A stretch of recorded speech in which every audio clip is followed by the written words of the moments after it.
தற்போது பல சாதனையாளர்களை உருவாக்கியுள்ளது. கொரோனா தொற்றின் போது உலகமே முடங்கி கிடக்க கல்வி ஒருபோதும் முடங்கிவிடக் கூடாது என எண்ணி வேலை தேடும் பல இளைஞர்களின் அரசு பணி கனவை எட்டி பிடிக்க தட்டி கொடுக்க உருவாக்கப்பட்டதே இம்பல்ஸ். ஆன்லைனில் தொடங்கி தற்போது online, offline, 1-to-1 mentorship, study hall என அனைத்திலும் சிறந்து விளங்குகிறது. கனவுகள் என்பது விருட்சங்கள் ஒளிந்திருக்கும் விதைகள். மண்ணில் புதைத்து, நீரூற்றி, உரமிட்டு, மருந்தடித்து, வேலியிட்டு, விதையிலிருந்து கனிகள் வரை எத்தனை சிரமங்கள் கனவுகள் நனவாக. கடும் உழைப்பு கட்டாயம் வேண்டும். வியர்வை வெளியே வராமல் உயர்வை அடைய முடியாது.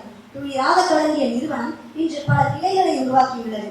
எம் நிறுவனத்தில் துளிராக வந்து பயின்று தற்போது ஆழென வளர்ந்திருக்கும் சாதனையாளர்களை கண்டு பெருமிதம் கொள்கிறோம். வெள்ளத்தால் அழியாது, வெண்தளால் வேகாது, வேந்தராலும் கொள்ளத்தான் இயலாது, கொடுத்தாலும் நிறைவொழிய குறைபடாது, கள்ளத்தால் எவராலும் களவாடைய முடியாது. கல்வி என்னும் உள்ளத்தே பொருளிருக்க உலகெங்கும் பொருள் தேடி உழைவதென்னே. மற்ற செல்வங்களை கொடுத்தால் கூட தீர்ந்து விடுமோ, களவாடி விடுவார்களோ என்று ஐயம் இருக்கும். ஆனால் இந்த கல்வி செல்வமோ பங்காளிகளால் கூட எண்ணி பங்கிட முடியாது என பலருக்கு கல்வி என்பதை புகட்டியிருக்கிறார்.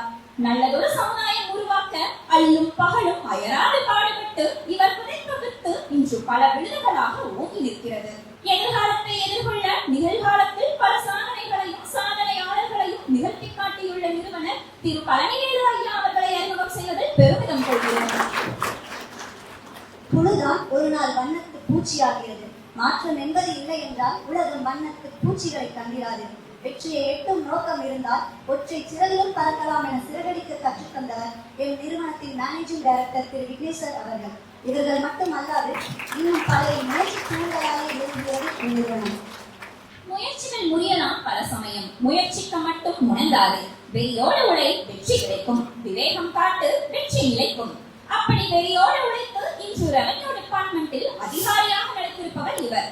கல்வி வேலை மட்டுமா இலக்கு இல்லை, புகட்டும் கல்வி அறிவையும் திறமையையும் தன்னம்பிக்கையையும் மரியாதையையும் பெற்றுத்தரும் என்பதை மனதில் நிறுத்தி இம்பல்ஸுடன் தொடர்ந்து மிகச் சிறந்த சாதனையாளர்களை உருவாக்கி வரும் திரு விஜய் சார் அவர்களை வரவேற்புரை நல்க வருமாறு அன்புடன் அழைக்கிறோம்.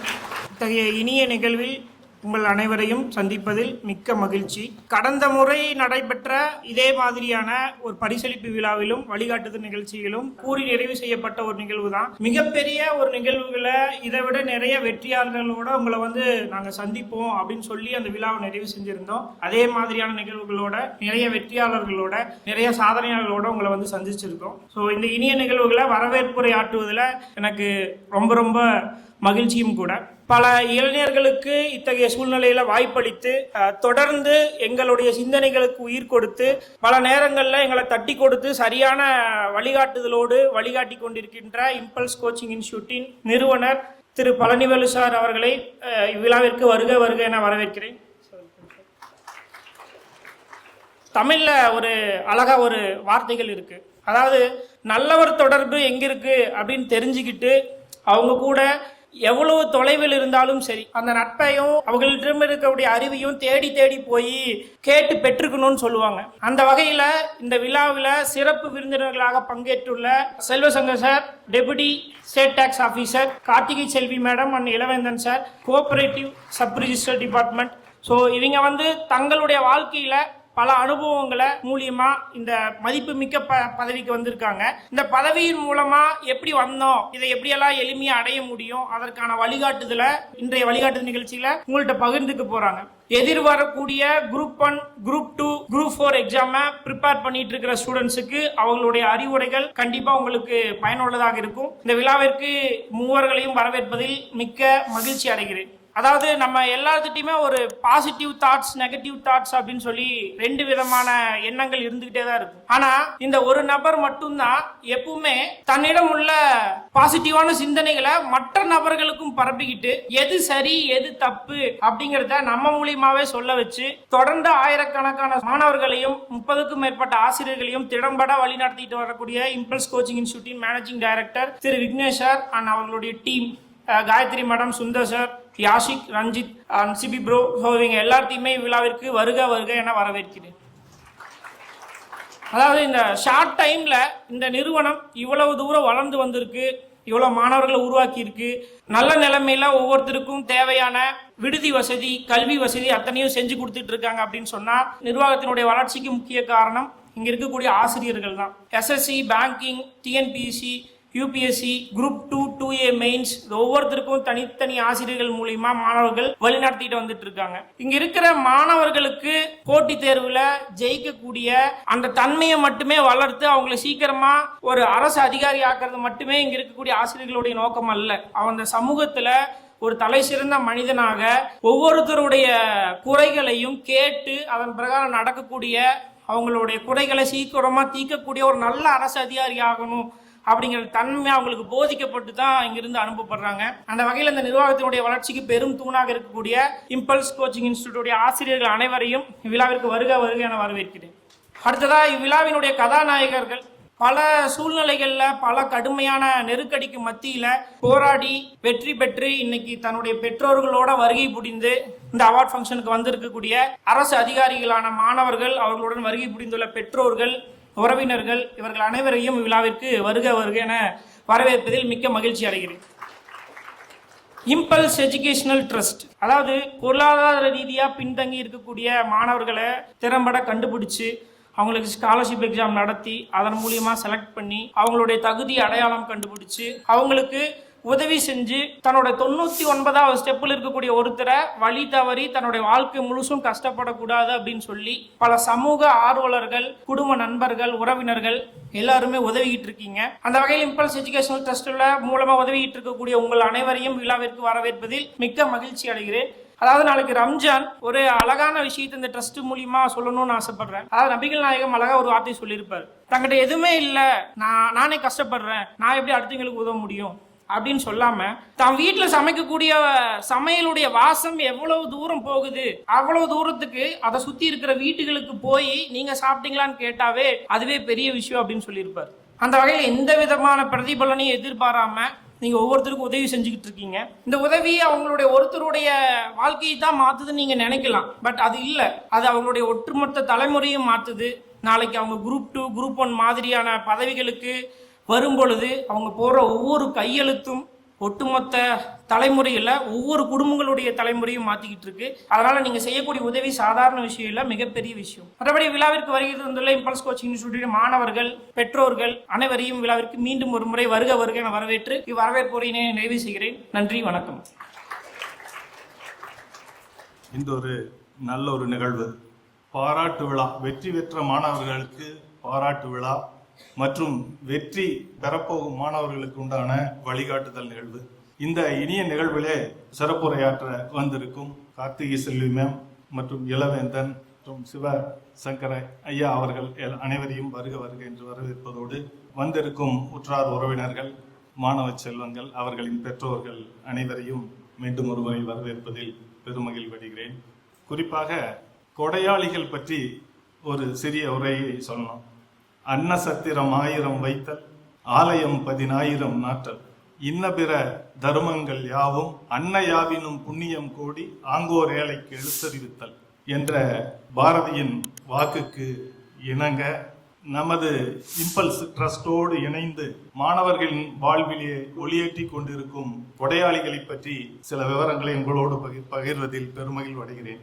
ஒவ்வொருத்தரும் தங்களோட வாழ்க்கையில பல மாதிரியான ஈகை செயல்களையும் அடுத்தவர்களுக்கு உதவும் செயல்களையும் செய்து கொண்டுதான் இருக்கிறாங்க. என்ன இருந்தாலும் கல்வியில் அது தேவையான இடத்துல விஜய் சொன்ன மாதிரி ஏதோ ஒரு குடும்பத்தை மட்டுமல்ல, ஒரு தலைமுறையே மாற்றக்கூடிய ஒரு நிகழ்வு இந்த கல்வி அப்படின்னு சொல்லக்கூடியது. அப்படிப்பட்ட இந்த இனிய நிகழ்வுக்கு வந்திருக்கும் கொடையாளிகளை மீண்டும் ஒரு முறை வருக வருக என்று வரவேற்பதில் குளமகிழ்ச்சி அடைகின்றேன். குறிப்பாக எல்லோரை பற்றியும் வந்திருக்கிறவர்களை பற்றிய சிறு உரைகள். எங்கள் அருமை மைத்துனர் திரு நல்லமுத்து அவர்கள், நாங்கள் எல்லோரும் அவர்களை வருக வருக என்று வரவேற்பதில் பெருமகிழ்ச்சி அடைகிறேன். ஒரு கிராமப்புறத்திலே பிறந்து இன்று ஒரு தொழில் வல்லுநராக புஞ்சை புளியம்பட்டியிலே கோலோச்சி கொண்டிருக்கிறார்கள். அவர்கள் பல அரிய செயல்களை செய்து கொண்டிருக்கிறார்கள். குறிப்பாக புளியம்பட்டி ரோட்டரி சங்கத்தோடு இணைந்து கடந்த 15 வருடங்களுக்கும் மேலாக அரிய பல சேவைகள். அது ஒரு கிராமப்புறமான ஒரு ஏரியா. அங்கு இருக்கும் அரசு பள்ளி மாணவர்களுக்கு ஒரு தகன மேடை, மின் மயானம் அமைக்கும் பணி, இப்படி பலதரப்பட்ட பணிகளை செய்து கொண்டிருக்கிறார். அவரோட நண்பர்களோடு பேசினா நல்லமுத்த கூப்பிடுங்க ஃபர்ஸ்ட். அவர் இந்த நிகழ்வு அடுத்த டொனேஷனை தொடங்கி வச்சாருன்னா இந்த நிகழ்வு முழுமை அடைஞ்சிரும், இந்த பணி வேகமா முடியும்னு சொல்லக்கூடிய அளவுக்கு ஒரு நல்ல மனதுக்காரர்.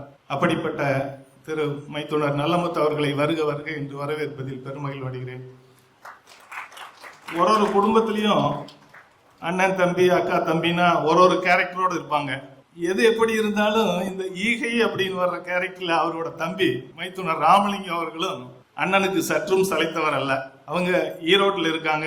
இப்படி கூப்பிட்டா கூட வெளியே வரமாட்டாங்க. இந்த நிகழ்வுக்கு போயிட்டு நேரடியா வாங்கன்னு சொன்னா கூட நான் செய்யற உதவி அப்படிங்கறதெல்லாம் விட்டுட்டு நான் என் கடமை செய்யறேன் அப்படின்னு சொல்லிட்டு அண்ணனுக்கும் மேலாக தம்பின்னு சொல்ல மாதிரி அவர் ஒரு வருஷத்துலயும் தன்னுடைய வருமானத்துல சற்றேறக்கூடிய ஒரு 10 லட்சம் ரூபாய்க்கு நிகரான மாணவர்களை, கிராமப்புற மாணவர்களை உயர்கல்வி கற்கும் பொருட்டு நம்ம பரமத்தி கரூர் வட்டங்களிலே மிக அரிதான ஒரு பணியை செய்து கொண்டிருக்கிறார். வலதுகை கொடுப்பது இடதுகை அறியக்கூடாது என்பார்கள். அது மாதிரி ஒரு நிகழ்வுல பங்கு பெறது கூட அவரு பரவாயில்ல, நான் யாரை செய்யறேன் அப்படிங்கிறது நீங்க யாருக்கிட்ட சொல்லக்கூடாதுங்கிற ஒரு கண்டிஷனையும் கூடி சொல்லக்கூடியவங்க. அப்படிப்பட்ட மச்சானவர்கள் இன்று வரலைன்னா கூட அவர்களையும் வரவேற்பதில் மகிழ்வடைகிறேன். அவங்களும் இந்த மாதிரியான நம்ம ட்ரஸ்டோட இணைஞ்சு இதை செய்யறாங்க அப்படிங்கிறது ஒன்றும் புதுசு இல்லை. ஏன்னா அவங்க பிளட்டே அப்படின்னு நினைக்கிறேன். தொடர்ந்து நம்முடைய ட்ரஸ்ட் தொடங்கின காலத்திலிருந்து இன்று வரைக்கும் அந்த ட்ரஸ்டினுடைய வளர்ச்சிக்கு பக்கபலமாக மாணவர்களுடைய கல்விக்கு உறுதுணையாக இருக்கும் கல்பனா சம்பத் அவர்களையும் வருக வருக என்று வரவேற்பதில் பெருமகிழ்ச்சி அடைகிறேன். மற்றும் இதர நண்பர்கள் திரு கனகராஜ் அவர்கள், அவங்களாம் பார்த்தீங்கன்னா ஒரு மிகப்பெரிய தொழிலதிபர். நீங்க என்ன வேணும், நீங்க எத்தனை பேர்த்துக்கு அங்க இல்ல, நாங்க அதை உங்களோட இணைஞ்சு செயல்படுறோம் அப்படின்னு சொல்லி ஒரு வாய்ப்பா எடுத்துக்கிட்டு தான் நம்மளோட வர்றாங்களே ஒழிய ஒருத்தரும் மற்றும் இன்னும் வராதவங்க இருக்காங்க. ஒரு தங்களுடைய வருமானத்தில் மாசத்தில் ஒரு பகுதியை இந்த படிக்கும் நல்லுள்ளங்களுக்காக செலவிடுவதில் தயக்கமின்றி நம்மோடு இணைந்து கடந்த 4-5 வருடங்களாக கொடுத்து கொண்டிருக்கும் கொடையாளிகள், தங்களுடைய பேரை கூட சொல்ல வேண்டாம்னு சொல்லுவாங்க, அந்த மாதிரி இருக்கிற கொடையாளிகள், அவங்க எல்லாரையும் இந்த நேரத்துல வருக வருக என்று வரவேற்பதில் பெருமகிழ்ச்சி அடைகிறேன்.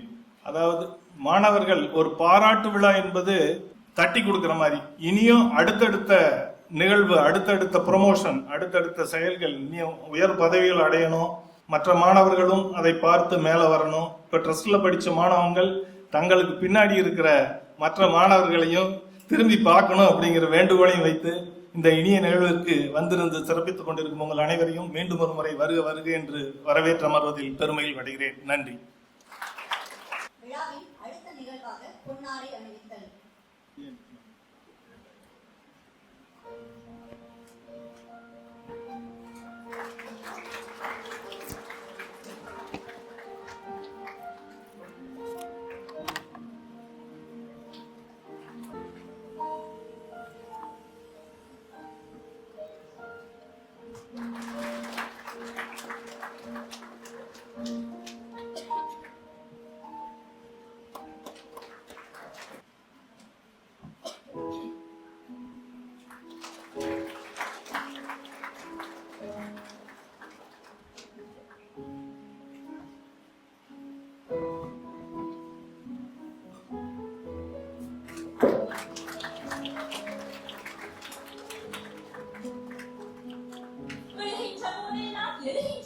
வேண்டும்.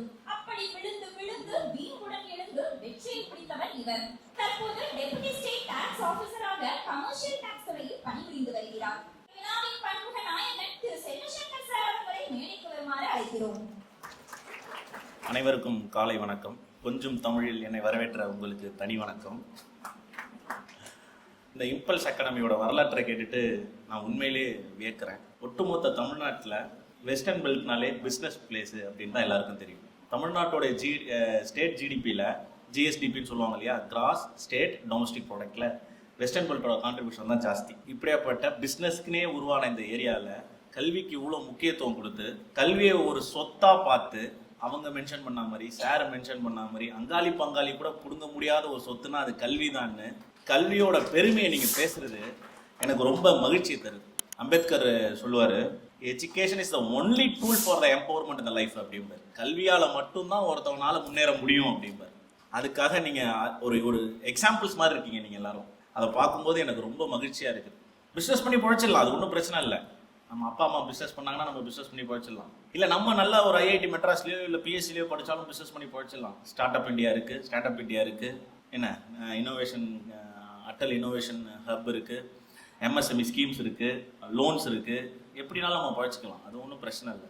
கல்வியால் தான் பொழைக்கணும்னு இருக்கும் இல்லையா, அது சாதாரண விஷயம் கிடையாது. அது பிஸ்னஸில் லோன் வாங்கி முன்னேறணும்னு நினைக்கிறத விட டஃப்பான விஷயம், ரொம்ப டஃப்பான விஷயம்.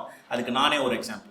எதுக்கு நான் இதை சொல்கிறேன்னா, நான் 2 வருஷம் டிசிஎஸ்ல ஒர்க் பண்ணியிருக்கேன் கார்பரேட்டில். நான் சேலம் ஜிசி சேலம் இருக்கு இல்லையா, கவர்மெண்ட் காலேஜ் ஆஃப் இன்ஜினியரிங் சேலமில் மெக்கானிக்கல் இன்ஜினியர். ஸோ 2 இயர்ஸ் நான் ஒர்க் பண்ணதுக்கப்புறம் ஐஏஎஸ் கனவு என்ன தட்டுச்சு. சரி ஐஏஎஸ் ஆகணும் அப்படின்னு சொல்லிட்டு தான் படிக்க வந்தது.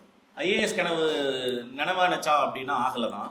ஆனால் நான் இன்டர்வியூ போயிருக்கேன், யூபிஎஸ்சி மெயின்ஸ் கொடுத்துருக்கேன், சிவில் மெயின்ஸ் கிளியர் பண்ணியிருக்கேன், இன்டர்வியூ போயிருக்கேன். இன்டர்வியூ போய் எனக்கு கிடைக்கல.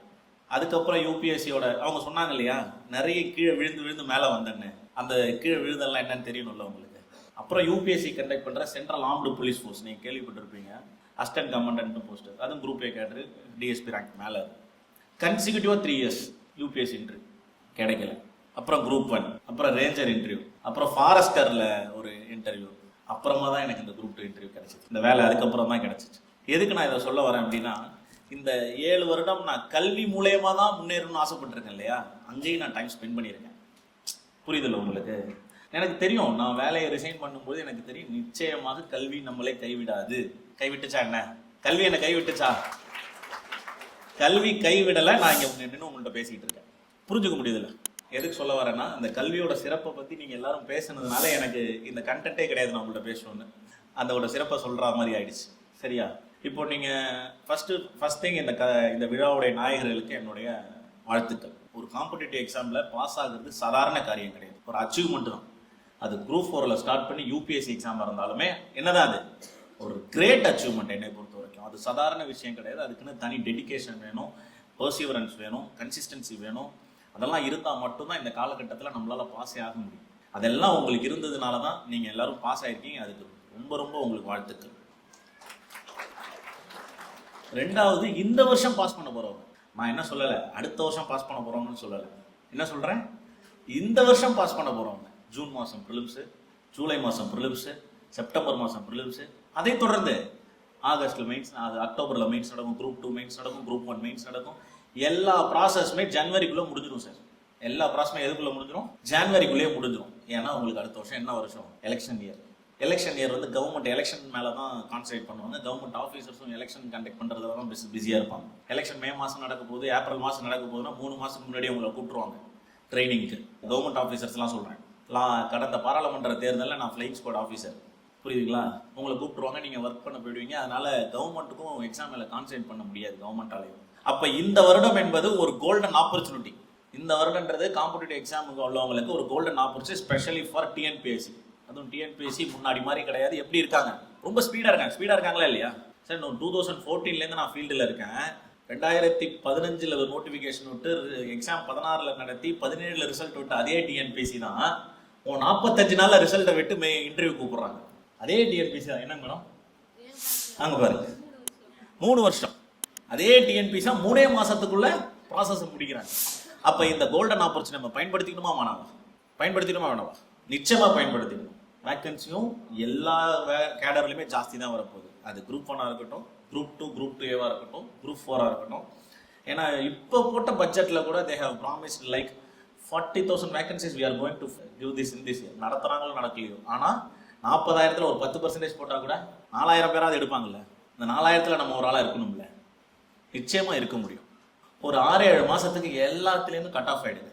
சோஷியல் மீடியா, ஃப்ரெண்ட்ஸு, சொந்தக்காரங்க எல்லார்ட்டேருந்தும் என்ன ஆகிடும்? கட் ஆஃப் ஆகிடும். அவன் எங்கேப்பா ஒரு 4-5 மாதமாக ஆளை காணும் அப்படின்னு பேசணும். உங்களை பற்றி ஒரு 7-8 மாதமாக அவன் ஆளையே காணும் அப்படின்னு தான் அவங்கள பற்றி அவங்க பேசணும்.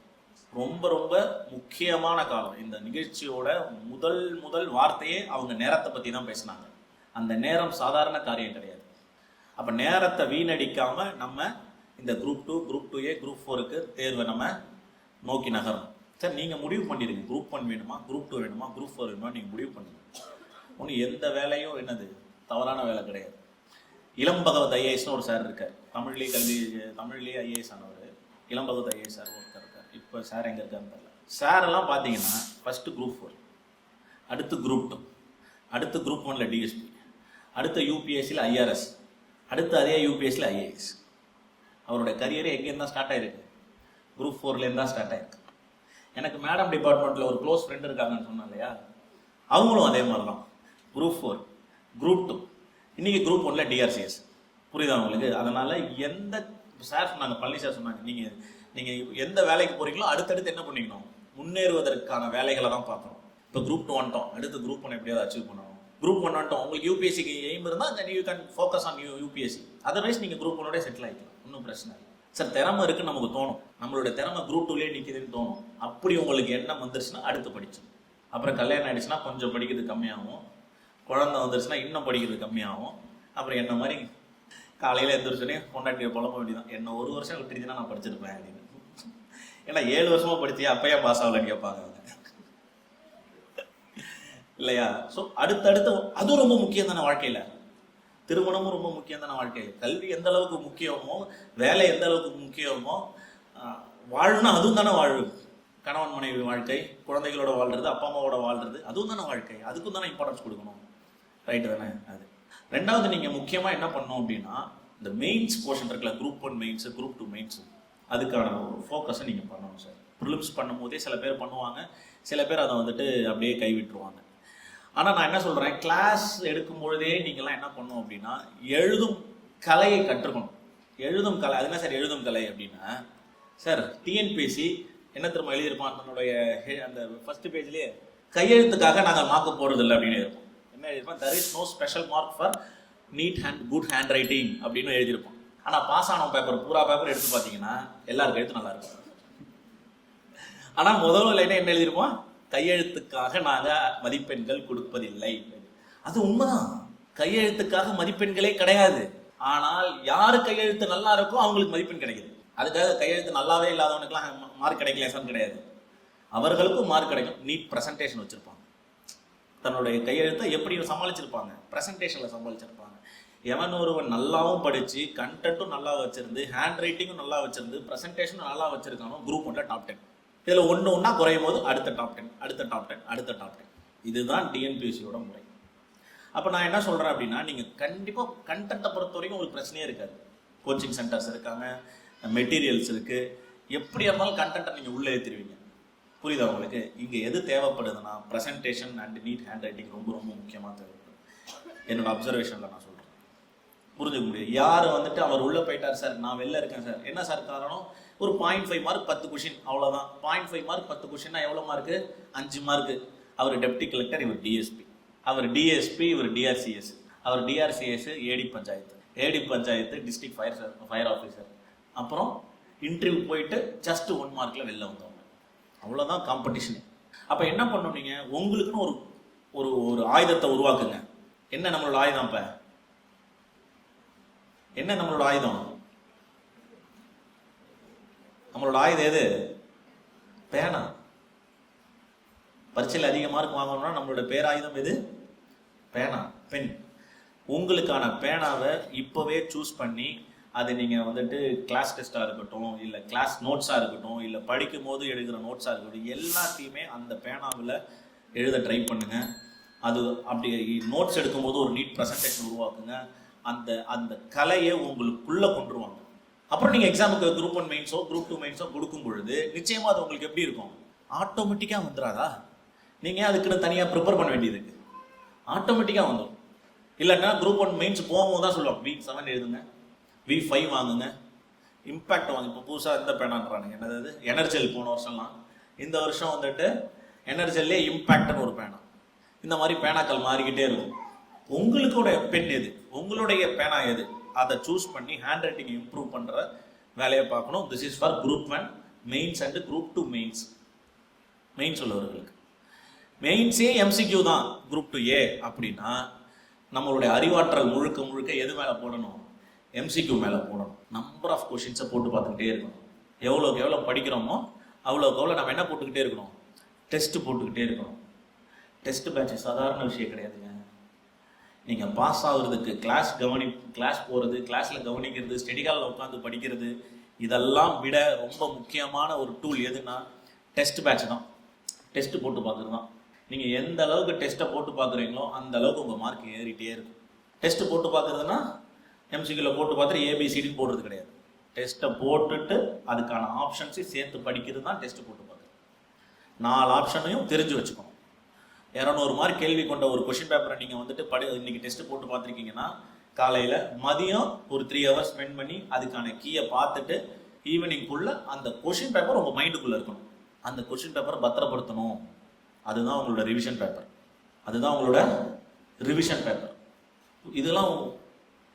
இதெல்லாம் ஸ்ட்ராட்டஜியா சார், இப்படிலாம் பண்ணுமா சார், இதுதான் ஈஸி சார். ஹிஸ்ட்ரி ரிவைஸ் பண்ணுங்க அப்படின்னு சொல்கிறோம். 4 அன்னைக்கு ஹிஸ்ட்ரி எக்ஸாம் டெஸ்ட் பேட்ச் நம்ம இன்ஸ்டியூட்லேயே வச்சுக்கோம். எல்லா டெஸ்ட்டும் முடிஞ்சிருச்சு. 4 அன்னைக்கு ஃபுல் டெஸ்ட் ஹிஸ்ட்ரி ரிவிஷன் பண்ணுன்றாங்க. என்ன பண்ணுவீங்க? 6வது திரும்ப 12வது வரைக்கும் புக் எடுத்து திருப்பிட்டு இருப்பீங்களா?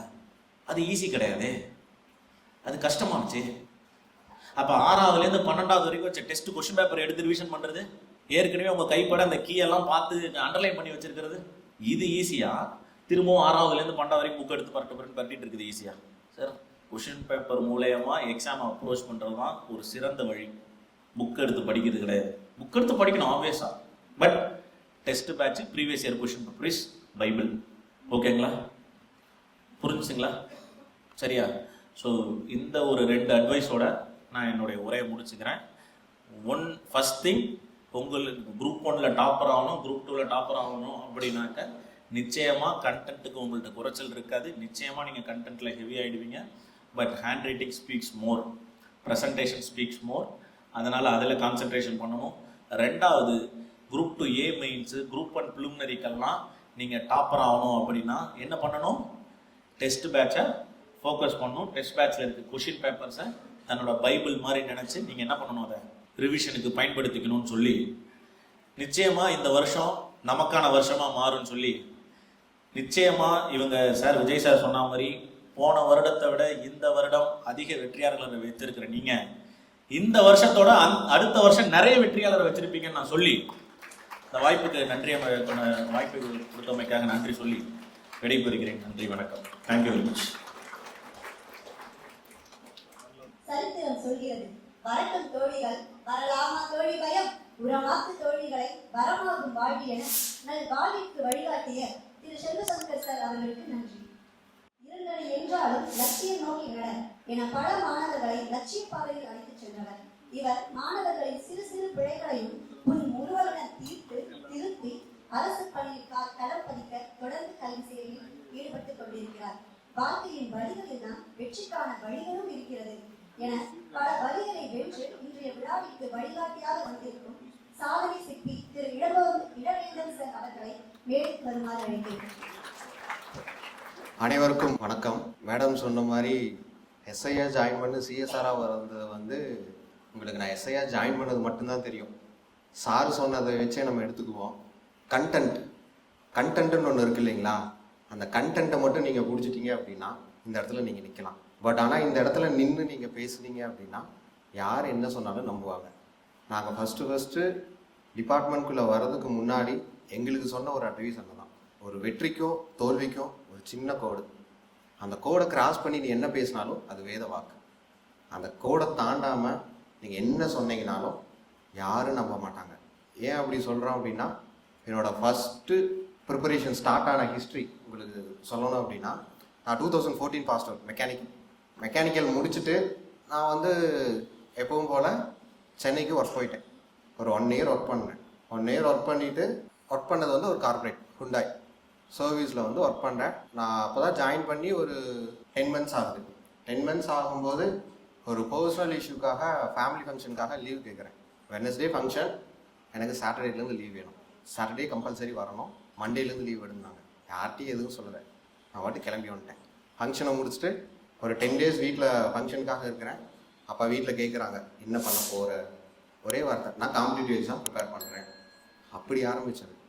அப்படி ஆரம்பித்து 2015 எண்டில் ஸ்டார்ட் பண்ணது. நான் இந்த ஃபீல்டுக்குள்ளே வர்றதுக்கு 5 years எடுத்தது. அதாவது ஒன்ஸ் நீங்கள் இந்த ஃபீல்டுக்குள்ளே வந்துட்டீங்க அப்படின்னா, நீங்கள் மறுபடியும் வெளியே பேக் போனீங்க அப்படின்னா உங்களோட எக்ஸ்பீரியன்ஸ் வேறு எங்கேயுமே யூஸ் ஆகாது. 2 இடத்துல யூஸ் ஆகும். ஒன்று நீங்கள் தனியாக இன்ஸ்டியூட் வைக்கலாம், இல்லைனா கிளாஸ் எடுக்கலாம். பட் இதோட எக்ஸ்பீரியன்ஸ் உங்களோட லைஃபுக்கு எங்கேயுமே யூஸ் ஆகாது. நீங்கள் படிக்கிற படிப்பு எல்லாமே போஸ்டிங்குள்ளே வர்றதுக்கு மட்டும்தான் யூஸ் ஆகும். அதனால ஒரு சிலர் கம்பல்ஷனில் வந்திருக்கலாம், இல்லை அச்சீவ்மெண்ட் பண்ணணும் அப்படிங்கிறத வந்திருக்கலாம். பட் என்ன பர்பஸ்க்கு வந்திருந்தாலும் உள்ளே நீங்கள் வந்துட்டீங்க அப்படின்னா இந்த கல்வி மட்டும்தான் உங்கள் லைஃப் ஃபுல்லாக வந்து யூஸ் ஆகும். ஏன் இதை வந்து நம்ம திரும்ப திரும்ப சொல்கிறோம் அப்படின்னா, ஒன்ஸ் நீங்கள் போஸ்டிங்குள்ளே வந்ததுக்கப்புறம் உங்களோட லைஃப்பில் பர்சனலில் எல்லாமே சேஞ்ச் ஆகும். அது லாஸ்ட் இயரில் வந்து போஸ்டிங் போனவங்க எல்லாத்துக்குமே தெரியும். இதில் வந்து உங்களுக்கு வந்து டிஎன்பிசிக்குள்ள ஃபர்ஸ்ட் டிஎன்பிசினாலும் சரி, யூபிஎஸ்சி, பேங்கிங் என்னன்னாலும் சரி, ப்ரிலிமினரிங்கிறது வந்து மெயின். ப்ரிலிமினரியில் வந்து நீங்கள் எந்த அளவுக்கு எஃபோர்ட் போடுறீங்க அப்படிங்களோ அதுதான் அடுத்த எல்லா லெவலுக்குமே வந்து யூஸ் ஆகும். ப்ரிலிமினரினா நான் வந்து டிஎன்பிசியில் குரூப் 4 மட்டும்தான் எழுதுவேன், குரூப் 2 மட்டும்தான் எழுதுவேன் அப்படின்னு ஒரு சிலர் இருந்தாங்க நாங்கள் படிக்கிற டைமில். அந்த மாதிரிலாம் தயவு செஞ்சு இருக்காதீங்க. உங்களுக்கு ப்ரிலிமினரின்னு பார்த்தீங்க அப்படின்னா எல்லாத்துக்கும் தெரிஞ்சது டிஎன்பிசியில் குரூப் 1, குரூப் 2, குரூப் 4. இதை தவிர வேறு என்னெல்லாம் இருக்குன்னு உங்களுக்கு எதாவது தெரியுங்களா எக்ஸாம்ஸ்? இது 3 தவிர group 1லேயே 1A, 1B, 1C, 1D இருக்குது. அது வந்து ரெகுலராக வந்து ஒரு 2 இயர்ஸ் இல்லை 3 இயர்ஸ் ஒன்ஸ் வரும். அதாவது குரூப் 1ல் வந்து 1Aல வந்து ACF, assistant conservator of forest, 1Bயில் வந்து HRNC, அதுக்கப்புறம் ஃபாரஸ்ட் அப்ரண்டிஸ், அந்த மாதிரி வரும். உங்களுக்கு வந்து ப்ரிலிமினரி வந்து முதல்ல இந்த மாதிரி நாங்கள் 2016-17 படிக்கிறப்போ இருந்த பேட்டர்ன் எல்லாமே மொத்தமாக ரிவைஸ் பண்ணிவிட்டு எல்லாத்துக்குமே இப்போ உங்களுக்கு வந்து ஒரே சிலபஸ் தான். அப்போ நாங்கள் குரூப் 1 ப்ரிப்பேர் பண்ணும்போது என்ன இருக்கும் அப்படின்னா 150 வந்து GS, 50 வந்து ஆப்டிடியூட் இருந்துச்சு. பட் இப்போ அப்படி கிடையாது. 25, 175.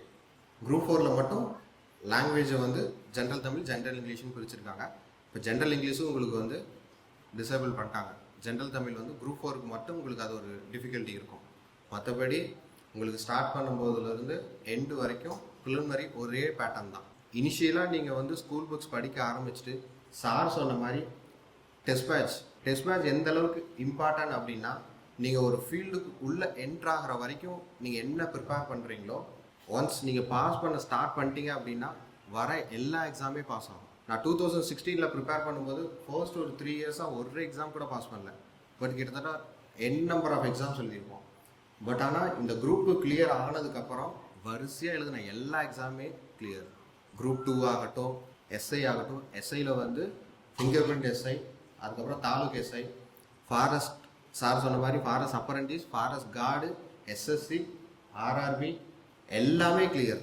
அது எப்போ உங்களுக்கு வந்து அந்த பாசிட்டிவ் வைப், ஒரு கான்ஃபிடென்ஸ் வரும் அப்படின்னா நீங்கள் வந்து ஒரு எக்ஸாமில் உங்களோட ஃபுல் இன்புட்டையும் வந்து எந்த அளவுக்கு நீங்கள் ப்ரிப்பேர் பண்ணீங்களோ அதை வந்து டெலிவர் பண்ணும்போது மட்டும்தான் அதோட வந்து உங்களுக்கு வந்து சக்ஸஸ் ரேட் வரும். அதனால் ப்ரிலிமினரியில் வந்து நீங்கள் எந்த அளவுக்கு எஃபோர்ட் போடுறீங்களோ ஒன்ஸ் நீங்கள் ப்ரிலிமினரி ஃபுல்லாக நீங்கள் வந்து ப்ரிப்பேர் பண்ணிட்டீங்க அப்படின்னா அதுக்கப்புறம் எந்த போஸ்டிங், எந்த எக்ஸாம்ஸ் வந்தாலும் நீங்கள் வந்து அட்டன் பண்ண முடியும். ஏன் அப்படின்னா ஒரு எக்ஸாம்ஸ்குள்ளே நீங்கள் வந்து ப்ரிப்பேர் பண்ண ஸ்டார்ட் பண்ணும்போது ஒரு சிலர் 22ல் வரலாம், இல்லை ஒரு சிலர் 28ல் வரலாம். அதாவது 21 to 28 ஏன் சொல்கிறேன் அப்படின்னா, நீங்கள் 21ல் வரும்போது உங்களுக்கு டைம் கிடைக்கும். ஒரு சிலர் 25க்கு மேலெலாம் வரும்போது அவங்களோட பர்சனல் லைஃப்பையும் பார்க்கணும். உங்களுக்கு 30 எல்லாம் வந்துருச்சா அப்படின்னா உங்கள் பர்சனல் லைஃப் வந்து கேள்விக்குறியாயிரும். நான் 2015ல் உள்ளே வரும்போது 23 அட் த ஏஜ். ஒரு 3 இயர்ஸில் வீட்லேயே என்னை கொஷின் கேட்க ஆரம்பிச்சிட்டாங்க. 26 ஆச்சு, இன்னும் நீ என்ன பண்ண போகிற அப்படின்றப்போ நீங்கள் அந்த டைமில் வந்து பேக் அடிக்க முடியாது. பேக் அடிச்சிங்கன்னா என்ன ஆகும் அப்படின்னா இதோட எக்ஸ்பீரியன்ஸ் உங்களுக்கு வேறு எங்கேயுமே யூஸ் ஆகாது. ஏன்னா ப்ரைவேட்டில் வந்து நீங்கள் மறுபடியும் போகும்போது உங்களுக்கு வந்து எக்ஸ்பீரியன்ஸில் வந்து லேக் ஆகும். பாஸ்ட் அவுட் இயர் அந்த டைமில் வந்து இன்ஜினியரிங் முடித்த எல்லாருமே வந்து ஓவர் குவாலிஃபிகேஷன். நாங்கள் 2014ல் முடித்த இன்ஜினியரிங் எல்லாருமே ஓவர் குவாலிஃபிகேஷன். டிப்ளமோ முடித்தவங்களை எடுத்தாங்க, இன்ஜினியரிங் முடித்தவங்கள எடுக்கவே இல்லை. அதனால எந்த அளவுக்கு உங்களால் எஃபோர்ட் போட முடியுமோ அந்தளவுக்கு ப்ரிலிமினரியில் எஃபோர்ட் போடுங்க. உங்களால் முடியாதுன்னு நினச்சி நீங்கள் பேக் அடிக்கவே அடிக்காதீங்க. ஒன்ஸ் நீங்கள் ப்ரிப்பேர் பண்ணிட்டீங்க அப்படின்னா அதில் நீங்கள் சக்ஸஸ் தான். அதே மாதிரி சார் சொன்ன மாதிரி டெஸ்ட் பேட்சுங்கிறது வந்து ஃபஸ்ட்டு ஒரு 10 டெஸ்ட்டு வந்து கம்ப்ளீட் பண்ணுறது ரொம்பவே கஷ்டம். இப்போ ப்ரிப்பேர் பண்ணிகிட்டு இருக்கும்போது நீங்கள் வந்து கம்பல்சரியாக வந்து ஒரு 20 டெஸ்ட் இருக்குது அப்படின்னா 20 டெஸ்ட்டையும் நீங்கள் கம்பல்சரி எழுதியே ஆகணும். டெஸ்ட் எழுதுறீங்க அப்படின்னா அந்த டெஸ்ட்டை எழுதிட்டு அந்த 200 கொஷின்ஸ்க்கும் நீங்கள் வந்து ஒரு 3 hours 4 hours எஃபோர்ட் எடுக்கணும். அந்த நீங்கள் எஃபோர்ட் எடுக்கிறது 6th-லேருந்து 12th வரைக்கும் இருக்கிற புக்கில் ஒரு 30 to 40% கவர் பண்ணணும். அந்த மாதிரி நீங்கள் ஒரு 20 டெஸ்ட் எழுதுனீங்க அப்படின்னா அதுவே மோர் தென் எனஃப். மெயின்ஸுங்கிறது வந்து கண்டென்ட், ஒரு வார்த்தை மட்டும்தான். அந்த வார்த்தையை வச்சு உங்களுக்கு வந்து 10 மார்க்ஸாக இருக்கட்டும், 15 மார்க்ஸாக இருக்கட்டும், ஈவன் 6 மார்க்ஸ், அந்த கண்டென்ட்டை நீங்கள் வந்து கம்ப்ளீட் பண்ணணும். ஒவ்வொருத்தரும் ஒவ்வொரு விதமான கண்டென்ட் கொடுப்பாங்க. அந்த கண்டென்ட்டு கரெக்ஷன் பண்ணுறவங்களுக்கு வந்து எந்த அளவுக்கு வந்து எஃபெக்டிவாக தெரியுதுன்றதை பொறுத்து தான் மார்க். அதனால கண்டென்ட் எல்லாருமே எழுதுவாங்க. அந்த கண்டென்ட்டை சார் சொன்ன மாதிரி ப்ரெசன்டேஷன் பண்ணுறோம் இல்லைங்களா, அவ்வளோதான் மார்க். பட் ப்ரிலிமினரி அப்படி கிடையாது. 4 ஆப்ஷன். இது இல்லாமல் ரீசெண்டாக 2021 5th ஆப்ஷன் ஒன்று இருக்குது. அந்த ஆப்ஷன் வந்து நீங்கள் நெக்லெக்டே பண்ணிக்கலாம். அந்த ஆப்ஷன் நீங்கள் யூஸே பண்ணக்கூடாது. ஆனால் ஒரு சிலர் அதையும் யூஸ் பண்ணிட்டு வருவாங்க. அந்த ஆப்ஷனெல்லாம் நீங்கள் யூஸ் பண்ணுற மாதிரி இருந்தால் எக்ஸாமே எழுதாதீங்க தயவு செஞ்சு. ஆப்ஷன் என்னதுங்க? அந்த எக்ஸாம் தெரியல, அந்த ஆன்சர் தெரியலன்னு சொல்லி நீங்கள் போய் எக்ஸாம் எழுதுறதுக்கு எதுக்கு ப்ரிப்பேர் பண்ணணும்? நம்ம ஒன்ஸ் போனோம் அப்படின்னா கம்பல்சரி வந்து ஒரு போஸ்டிங் வந்து கண்டிப்பாக வாங்கணும். இன்னொன்று, நோட்டிஃபிகேஷன் வருது, என் நம்பர் ஆஃப் அந்த போஸ்ட் இருக்குது இல்லைங்களா, அது எவ்வளோ வந்தாலும் சரி. இப்போ குரூப் 4க்கு வந்து லாஸ்ட் டைம் வந்து 8,000 வந்துச்சு, 10,000 வந்துச்சு, 12,000, ஈவன் 6,000. எவ்வளோ நம்பர்ஸ் வந்தால் என்ன, ஒருத்தருக்கு ஒரு போஸ்ட்டு தான். அதனால் வந்து இந்த டைம் வந்து போஸ்டிங் கம்மியாக வந்துருச்சு, நான் அடுத்த அட்டெம்ப்ட் அடிக்கிறேன் அப்படின்ற மாதிரியெல்லாம் யாருமே இருக்காதீங்க. உள்ளே வந்தீங்க அப்படின்னா பேஷண்ட்டாக நீங்கள் வந்து ப்ரிப்பேர் பண்ணிகிட்டே இருக்கணும். அதுவும் கண்டினியூஸாக. இன்றைக்கி ஒரு ஃபங்க்ஷன் இருக்குது, நான் வெளியே கிளம்புறேன் அப்படின்னு சொல்லிட்டு நீங்கள் இன்றைக்கி ப்ரோக்ராம் போகணுங்கிறதுக்காக ப்ரிப்பேர் பண்ணுறதை விட்டீங்க அப்படின்னா உங்களுக்கு 2 நாள் அது வந்து கழித்து மறுபடியும் ப்ரிப்பேர் பண்ணுறதை ஸ்டாக்னேஷன் ஆகும். நீங்கள் எந்த இடத்துல வந்து ஸ்டாக்னேஷன் ஆகுறீங்க அப்படின்னீங்களோ உங்களோட சக்ஸஸ் ரேட்டு வந்து கம்மியாகிட்டே இருக்கும். அதனால நீங்கள் ஸ்டார்ட் பண்ணுறத எப்படி ஸ்டார்ட் பண்ணியிருந்தாலும் சரி, முடிக்கும்போது ஒரு சக்ஸஸ்ஃபுல்லாக தான் நீங்கள் வந்து அகாடமிலேருந்து வெளியே போகணும் அப்படின்ற ஒரு மைண்ட் செட்டை வச்சுக்கிட்டு அடுத்த இயரில் வந்து சார் சொன்ன மாதிரி 2016 மேக்ஸிமம் ஏப்ரலுக்கு முன்னால் எல்லாமே முடிஞ்சிடும். ஏன் வந்து உங்களுக்கு வந்து எலெக்ஷனுக்கு முன்னால் 3 months முன்னால் எந்த போஸ்ட்டும் பண்ண மாட்டாங்க அப்படின்னா, ஒன்ஸ் கோட் ஆஃப் கான்டாக்ட் வந்துருச்சு அப்படின்னா கவர்மெண்ட்டில் எந்த ஒரு ஸ்கீமையுமே இம்ப்ளிமெண்ட் பண்ணக்கூடாது. ஆல்ரெடி நோட்டிஃபிகேஷன் விட்டுருந்தாங்கன்னா அப்படின்னா அந்த நோட்டிஃபிகேஷன் ப்ராசஸை கம்ப்ளீட் பண்ணுவாங்களே தவிர புதுசாக நோட்டிஃபிகேஷன் வராது. ஒன்ஸ் எலெக்ஷன் ப்ராசஸ் ஸ்டார்ட் ஆச்சு அப்படின்னா அது முடியறதுக்கு 6 months ஆகலாம். சப்போஸ் கோர்ட் கேஸ் இது வந்துச்சு அப்படின்னா 9 months கூட ஆகலாம். உங்களுக்கு வந்து இந்த 2025ங்கிறது வந்து கோல்டன் ஆப்பர்ச்சுனிட்டி. இதில் நீங்கள் முடிச்சிங்க அப்படின்னா கம்பல்சரி வந்து போஸ்டிங். அதனால் நெக்ஸ்ட் இயரில் வந்து உங்கள் எல்லாத்தையும் வந்து சக்ஸஸ்ஃபுல் ஸ்டூடெண்ட்டாக வந்து பார்க்கணுன்னு சொல்லி வாய்ப்புக்கு விடை கோரி விடைபெறுகிறேன். நன்றி, வணக்கம்.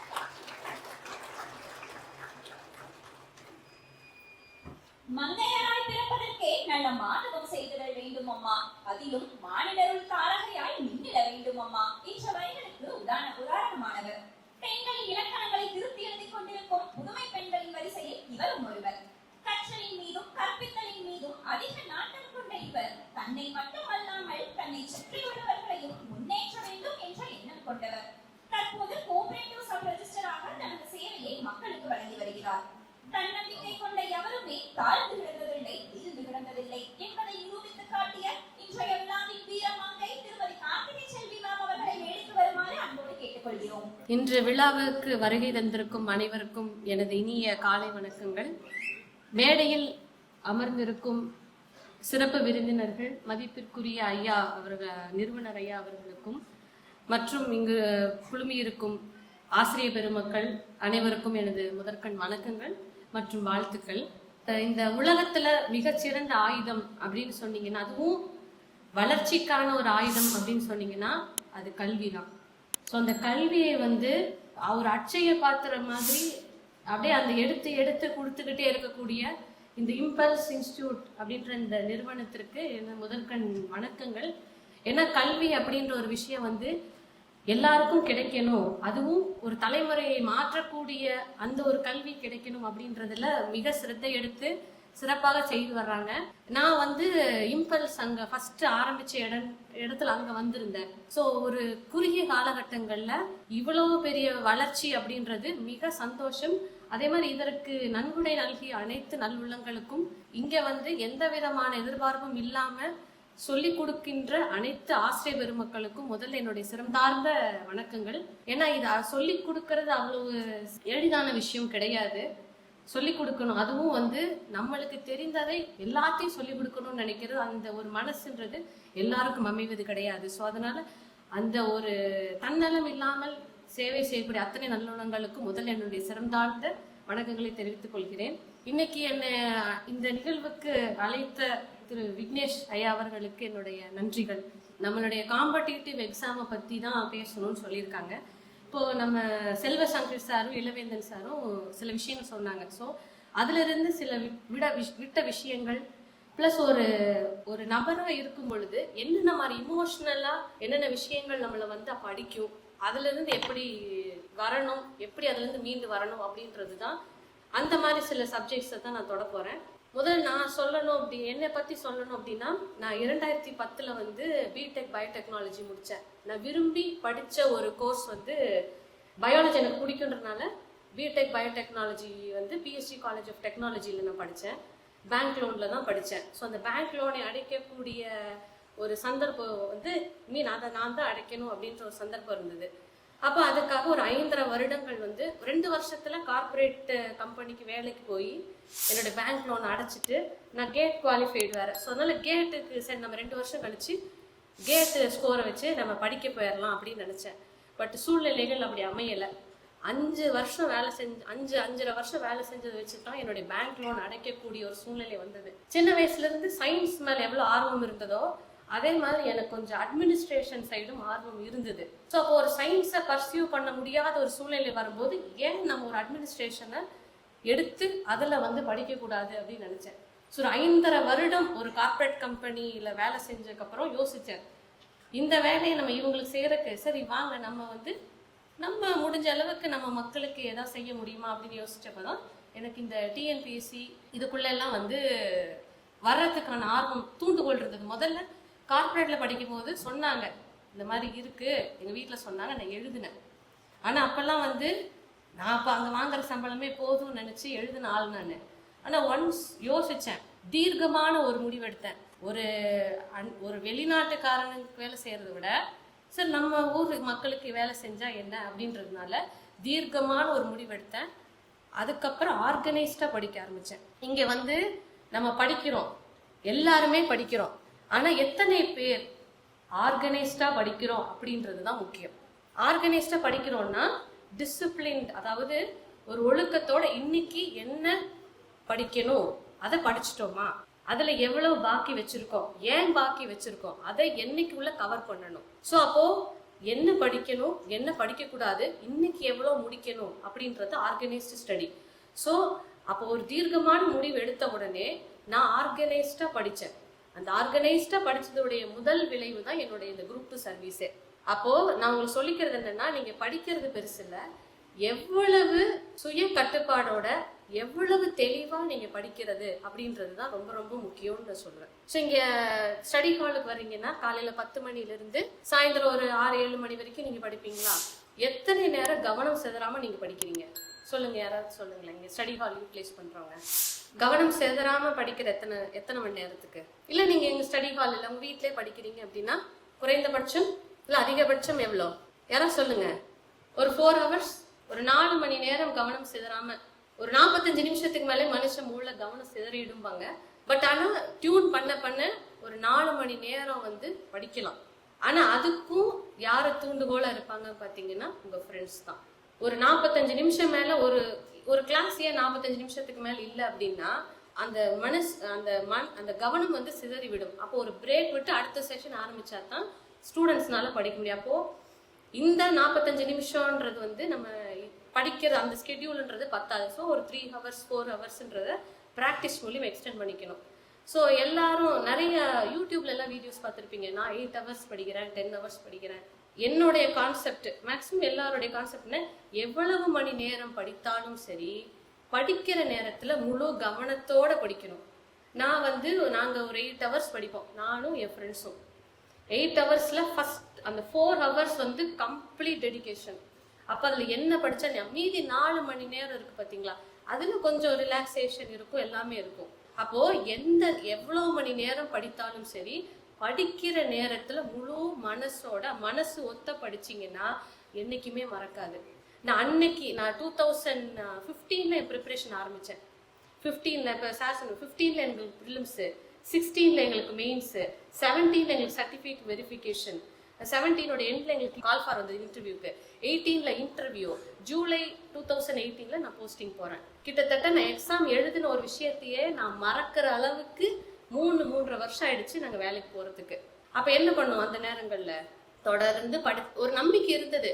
ஏதோ ஒரு விதத்துல நாம வந்து அந்த டிசிப்ளின்டா இருந்து படிச்சது, அதே மாதிரி ஆர்கனைஸ்டா படிச்சது, அது கண்டிப்பா நம்மளுக்கு கை கொடுக்கும் அப்படின்ற அந்த நம்பிக்கை தான் அந்த 3 வருஷத்தை எங்களுக்கு கடக்க வச்சது. போவோம், அப்பயும் ப்ரிலிம்ஸ் பாஸ் ஆயிட்டோம் தெரிஞ்சது, மெயின்ஸ் எழுதணும். மெயின்ஸுக்கும் நாங்கள் ஒரு 300 மார்க்ஸ், அப்போதான் டிஸ்கிரிப்டிவ் உட்காந்து 3 மணி நேரத்துக்கு எழுதுற மாதிரி ஆயிடுச்சு. அப்புறம் என்னாச்சு, திருப்பி அப்புறம் இன்டர்வியூ வருமா வராதான்னு தெரியும். 1 வருஷம் ஆயிடுச்சு, மறந்துருச்சு. திருப்பி என்ன பண்ணோம், திருப்பி குரூப் 4 படிக்க ஆரம்பிச்சோம். திருப்பியும் குரூப் 4க்கு. அப்ப யோசிச்சு அப்படின்னா என்ன அர்த்தம்னா, எத்தனை, அதாவது நம்மளுக்கு வெற்றி நிச்சயம் இல்ல, நம்மளுடைய உழைப்பு மேல நம்பிக்கை இருந்ததுன்னா எத்தனை வருஷம் கழிச்சாலும் அந்த வெற்றின்றது நம்மளுக்கு கிடைச்சிடும். அப்ப அது வரைக்கும் நம்ம மனம் தளராமல் உழைக்கணும் அப்படின்றதான். ஏன்னா 3 வருஷத்துல நான் கார்பரேட் வேலையை விட்டுட்டு தான் படிக்க ஆரம்பிச்சேன். 2015 டிசம்பரோட என்னோட கார்பரேட் வேலையை விட்டுட்டேன். அப்ப 16ல இருந்து என்னுடைய வருமானம் எங்க வீட்டுல கிடையாது. என்ன பண்ணணும்? அப்போ நம்ம மேல ஃபர்ஸ்ட் நம்ம மேல நம்மளுக்கு ஒரு நம்பிக்கை இருக்கணும். நான் கண்டிப்பா ஜெயிச்சிருவேன். ஏன்னா ஒரு தீர்க்கமான முடிவெடுத்த அதை பேஸ் பண்ணி தைரியமா வந்து நான் கண்டிப்பா வந்து ஜெயிச்சிருவேன்ற நம்பிக்கையில வேலையை விட்டுட்டு படிக்க ஆரம்பிச்சேன்னா முதல் நம்ம மேல ஒரு நம்பிக்கை வைக்கணும். நான் ஜெயிச்சிருவேன். அப்ப அந்த ஒரு நம்பிக்கை தான் என்னை இந்த 3 வருஷம் கடக்க வச்சது. அதுக்கப்புறம் நான் என்ன பண்ணேன், சரி இந்த ஜெராக்ஸ் எடுக்கிற செலவு அப்படின்னா சரி சின்ன வேலை பார்க்கலாம், சொல்லி கொடுக்கலாம், நம்மளுக்கு தெரிந்ததை பிறருக்கு சொல்லி கொடுக்கலாம். ஸோ இப்படிதான் எனக்கு என்னன்னா ஃப்ரெண்ட்ஸ் சர்க்கிள் ஃபார்ம் ஆக ஆரம்பிச்சாங்க. ஸோ அந்த 3 வருஷம் எப்படி எனக்கு கடந்தது, அந்த 2015-16ல படிச்சது இன்னைக்கு தேதி வரைக்கும் எனக்கு எப்படி ஞாபகம் இருக்கு. இப்போ நீங்க கேட்டீங்கன்னா புக்ல இருக்கிறது சொல்ல தெரியும், ஆனா ஒரு பேசிக் கான்செப்ட் எக்ஸ்பிளைன் பண்ணுன்னு சொன்னா நீங்க எக்ஸ்பிளைன் பண்ண தெரியும். ஏன் அப்படின்னா அங்கதான் உங்களோட ஃப்ரெண்ட்ஸோட ரோல் வந்து அதிகமா பிளே பண்ணும். உங்களுடைய ஃப்ரெண்ட்ஸ் குரூப்னு இருக்காங்க பாத்தீங்களா, அவங்களுடைய ரோல் அங்க வரும்.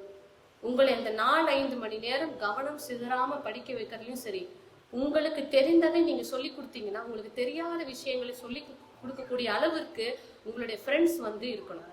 இப்போ நான் ஜெயிச்சு நான் வந்திருக்கேன்னா அதற்கு நிச்சயமாக ஒரு முக்கியமான காரணங்கள்ல என்னோட ஃப்ரெண்ட்ஸ் குரூப் இருக்காங்க. ஸோ அதனால தனியா படிக்கிறதுன்றது ஒரு சிலருக்கு ஒத்து வரும். ஆனா எப்பவுமே பெஸ்ட் அட்வைஸ் என்ன அப்படின்னா, எப்பொழுதுமே ஒரு 4-5 பேர் சேர்ந்து படிங்க. அதுல ஒருத்தருக்கு எக்கனாமிக்ஸ் மேஜரா வச்சிருப்பாங்க, ஒருத்தவங்களுக்கு சயின்ஸ் மேஜரா இருக்கும், ஒருத்தவங்களுக்கு ஹிஸ்டரி மேஜர். அப்போ ஒவ்வொருத்தரும் ஒவ்வொரு ஃபீல்ட் எக்ஸ்பர்ட்டா இருக்கும்போது அவங்களுடைய இது சொல்லி தரும்பொழுது உங்களுக்கு நிறைய விஷயங்கள் வந்து ஈஸியா இருக்கும். ஸோ எப்பவுமே ஃபர்ஸ்ட் விஷயம், தீர்க்கமா முடிவெடுத்து வந்துட்டீங்க, கவர்மெண்ட் சர்வீஸ் வாங்கணும், நம்ம மக்களுக்கு நம்மளால முடிஞ்ச அளவுக்கு செய்யணும் அப்படின்னா ஃபர்ஸ்ட் நம்பணும். முதல்ல நம்மளை நம்பி தான் இதுக்குள்ள இறங்கணும். நம்மளை நம்பாம இறங்கணும்னா அது அப்புறம் எப்ப நம்பிக்கை வந்து எப்ப நம்ம அந்த வெற்றி கனியை பறிக்கிறது அப்படின்றது தெரியல. ஸோ நம்பிக்கையோட படிக்க ஆரம்பிங்க.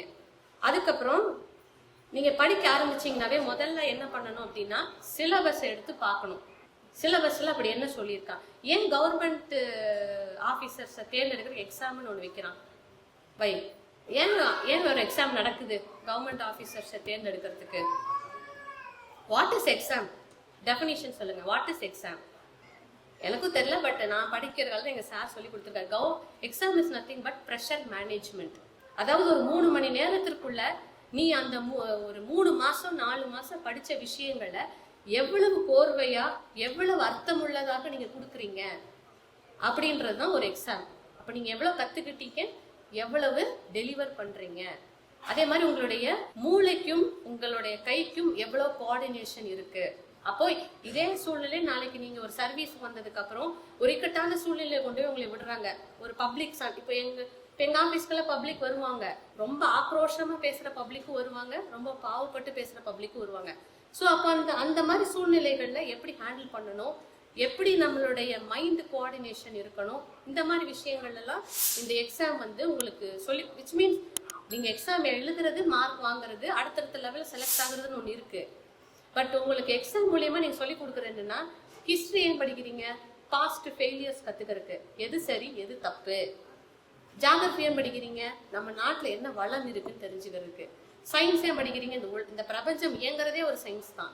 அப்போ ஒரு பேசிக்கான விஷயங்களை கத்துக்கிட்டு ஒரு ஆபீசர் வந்து, அதாவது அவர் என்ன மேஜர் வேணா படிச்சிருக்கட்டும், ஆனா ஒரு மனுஷனுக்கு தெரிஞ்சிருக்க வேண்டிய அடிப்படை விஷயங்களை தெரிஞ்சுக்கிட்டு ஒரு ஆபீசர் உள்ள வரணுன்றதுக்காக தான் இந்த சிலபஸ் பேட்டர்ன். அப்புறம் இப்ப தமிழுக்கு அதிகப்படியான இம்பார்ட்டன்ஸ் கொடுத்து கொண்டு வந்துட்டு இருக்காங்க. ஸோ அந்த மாதிரி வந்து உங்களுக்கு இந்த எக்ஸாம் வச்சு இது பண்றாங்க. அப்புறம் இன்டர்வியூன்றது எதுக்கு? உங்களுடைய பர்சனாலிட்டி டெஸ்ட்.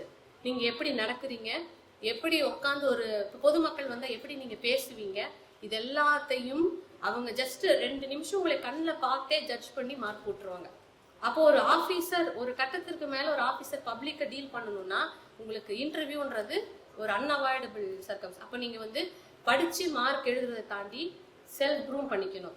இப்போ நீங்க ஒரு நாளைக்கு 5-6 மணி நேரம் நல்லா படிக்கிறீங்கன்னு வச்சுக்கோங்க. 1 மணி நேரம் உங்க செல்ஃப் டெவலப்மெண்ட்டுக்காக செலவிடுங்கள். நாளைக்கு நீங்க ஒரு ஆபீசரா போறீங்க, ஒரு பொதுமக்களை சந்திக்கணும்னா எப்படி பேசணும், எப்படி அந்த பொதுமக்களை வரவேற்கணும், இல்ல அந்த பொதுமக்கள் கோவமா பேசுனா அதை எப்படி சமாளிக்கணும். அப்போ நீங்க வந்து இந்த ப்ரிப்பரேஷன் பீரியட்ல நீங்க புக்ஸ்ன்றதை தாண்டி உங்களோட செல்ஃப் டெவலப்மெண்ட் அப்படின்ற ஒரு விஷயத்துல நீங்க அதிகப்படியான கான்சென்ட்ரேஷன் நீங்க இது பண்ணணும். ஏன்னா கார்பரேட்ல எல்லாம் பாப்பீங்க டிப்டாப்பா பயங்கரமா வருவாங்க. அப்போ அவங்களுக்கும் சேர்த்து நம்ம வேலை செய்யறோம். கவர்மெண்ட் யாருக்கு? எல்லாத்துக்கும் சேர்த்து தான் வேலை செய்யுது. அப்போ ஒரு கவர்மெண்ட் ஆபீசர் எந்த அளவுக்கு குரூமா இருக்கணும் அப்படின்றத யோசிக்கும். அதனால மீதி இருக்கிற நேரங்கள்ல உங்களுக்கான அப்போ உங்களுக்கு மைண்ட் ரிலாக்ஸ் ஆகும். அடுத்த செட்டு படிக்கிறதுக்கு நீங்க இன்னும் ஃப்ரெஷ்ஷா தயாராவீங்க. ஸோ அதனால அந்த ஃப்ரீயா இருக்கிற நேரங்கள்ல உங்களை ரிலாக்ஸ் பண்ணிக்கிறதுக்கு உங்களோட செல்ஃப் டெவலப்மெண்ட், இங்கிலீஷ் நல்லா பேச கத்துக்கங்க. இல்ல தமிழ் வராதா, சரி தமிழ் நல்லா எழுதி பழங்க. ஏன்னா நாளைக்கு நீங்க அரசு அலுவலகம் வந்துட்டீங்கன்னா தமிழ்ல தான் கடித வரைவுகள் இருக்கணும். அதனால வந்து தமிழ்ல ஏதாவது தவறுகள் வருதா, தமிழ் எழுதி பழகிக்கங்க. ஸோ அதனால உங்களுடைய செல்ஃப் டெவலப்மெண்ட், நீங்க நாளைக்கு ஆபீசர் ஆயிட்டீங்கன்னு நினைச்சுக்கோங்க. அப்படி ஆபீசர் ஆயிட்டீங்கன்னா நம்ம டிராஃப்டை பார்த்து 4 பேர் சிரிக்கூடாது அப்படின்னா எழுதி பழக ஆரம்பிங்க. ஸோ உங்களோட செல்ஃப் டெவலப்மெண்ட்டுக்கான நேரத்தை வந்து நீங்க ப்ரிப்பேர் பண்ணும் பொழுதே ஒதுக்கிக்கோங்க. அதுக்கப்புறம் பாத்தீங்கன்னா லாங்குவேஜ். இப்போ மெயின்ஸ் எல்லாம் எழுதுறாங்க, இங்கிலீஷ் வெர்சஸ் தமிழ் அப்படின்ற ஒரு இது வரும். இங்கிலீஷ்ல எழுதுறவங்க பாஸ் ஆயிட்டாங்க, தமிழ் எழுதுறவங்க பாஸ் ஆகுறது. Language is not a matter, content தான் மேட்ரு. இங்கிலீஷ்ல எழுதினாலும் ஃபெயில் ஆனவங்க இருக்காங்க, தமிழ் எழுதினாலும் பாஸ் ஆகி உள்ள வந்தவங்களும் இருக்கிறாங்க. ஸோ அப்போ எவ்வளவு தெளிவான கண்டென்ட் கொடுக்குறோமோ அவ்வளவு தெளிவா நம்மளுக்கு மார்க் விழுகும். அதனால நீங்க இங்கிலீஷ்ல எழுதினாலும் சரி, தமிழ்ல உங்க மெயின்ஸ் எழுதினாலும் சரி, நீங்க எவ்வளவு தெளிவா உங்களுடைய பதில்கள் இருக்கோ அவ்வளவு தெளிவா உங்களுக்கு மார்க்ஸ் நல்லா விழுகும். அதனால நீங்க உங்க லாங்குவேஜை பத்தி நீங்க தெரிஞ்சு கவலைப்பட வேண்டாம். மார்க்ஸுக்கு ஹேண்ட் ரைட்டிங் இல்லைன்னா அவங்க திருத்துறவங்களுடைய மைண்ட் செட்டை நல்லா இன்ஃப்ளூயன்ஸ் பண்ணும். ஒரு நல்ல கோழிக்கு இருக்கிற மாதிரி இருக்கிற கையெழுத்தை கொண்டு வந்து உங்ககிட்ட கொடுத்து திருத்த சொன்னா நீங்க எப்படி திருத்துவீங்க? கடமைக்குன்னு திருத்தி சும்மா ஒரு மார்க் போடுவீங்க. அப்போ அதே தான் இன்னொருத்தருக்கும் அந்த மனநிலைமை. அது அவங்கள ஸ்கேன் பண்ணி சிஸ்டம்ல பார்த்து திருத்துறவங்கன்னா யோசிச்சு பாருங்க. இப்ப கையெழுத்துக்கு மார்க் இல்லைன்னாலும் திருத்தவங்களுடைய மனநிலைமையை மாற்றக்கூடியது இந்த கையெழுத்து. ஸோ நல்ல கையெழுத்து இருந்ததுன்னா அழகா அப்படியே லட்டுமா இருக்கா போட்டு போயிட்டே இருப்பாங்க. அதனால எப்போதுமே கையெழுத்து நல்லா இருக்கிறதுக்கான முயற்சிகளும் நீங்க எடுக்கணும். ஒரு மெயின்ஸ் எடுத்துக்கிட்டீங்கன்னா எவ்வளோக்கு எவ்வளோ குவான்டிட்டி முக்கியம். அதாவது பேஜ் எப்படியெல்லாம் பேஜ் நிரப்புறீங்களோ அதே அளவு உங்க ஆன்சருடைய குவாலிட்டியும் முக்கியம். உங்களுடைய கண்டென்ட் நல்லா இருந்தா தான் மார்க்கும் கிடைக்கும். ஏன்னா நம்ம இன்னைக்கு திருத்துறவங்களுடைய ஸ்டாண்டர்டு மாறிடுச்சு. அப்ப திருத்துறவங்க அதிகமா எக்ஸ்பெக்ட் பண்ண ஆரம்பிச்சுட்டாங்கன்னா நம்ம ஆன்சரிங் லெவலும் அதிகமாக கொண்டுட்டே போகணும். எப்படி மற்றவங்களுக்கும் நம்மளுக்கும் வித்தியாசத்தை காமிக்கிறதுனா ஃபிகர்ஸ் இருக்கு பாத்தீங்களா, ஸ்டாட்டிஸ்டிக்கல் ஃபிகர்ஸ் வருது, கரண்ட் அப்டேட் வருதுன்னா அதெல்லாம் அங்கங்க சொல்லிக்கணும். இதெல்லாம் எப்படி நம்மளுக்கு வந்து மறக்காம இருக்கும் அப்படின்னா இதெல்லாம் குரூப் ஸ்டடி தான். ஒரு தனியாளா படிச்சா மறந்துடும். ஆனா குரூப் ஸ்டடி பண்ணி ஒரு ஷார்ட் கட் அந்த நேரத்துல ஏதோ ஒரு காமெடியா ஒரு நிகழ்வு நடந்துட்டு வச்சுக்கோங்க, அந்த குரூப் ஸ்டடி அன்னைக்கு உங்களுக்கு யூஸ் ஆகும். இந்த கண்டென்ட் இங்க கரெக்டா ஃபிட் ஆகும் பாருங்க அப்படின்னு சொல்ல. அதனால தெரியாததை கற்றுக் கொடுங்கள், அதாவது தெரிந்ததை கற்றுக் கொடுங்கள், தெரியாததை நீங்க கத்துக்குங்க. அது வந்து இந்த குரூப் ஸ்டடி ரொம்ப ரொம்ப ஹெல்ப் பண்ணும். சரிங்க. ஸோ அந்த லாங்குவேஜ் வந்து நீங்க எது எழுதினாலும் நல்லா எழுதுங்க. அதே மாதிரி எப்போதுமே ஒரு சிறந்த ஆஸ்பிரண்ட் அப்படின்னு ஒரு நல்ல ஆஸ்பிரண்ட்னு சொன்னீங்கன்னா கேள்வி கேட்கக்கூடிய, கேள்வி உருவாக்கக்கூடிய தன்மை அவங்களுக்கு வரும். இப்போ நீங்க படிக்கிறீங்கன்னு வச்சுக்கோ, ஹிஸ்டரி, ஜியாகிரபி, சயின்ஸ் எதுவாக இருக்கட்டும், அந்த கேள்வி கேட்க நீங்களும் கேள்வியை உருவாக்க கத்துக்கணும்.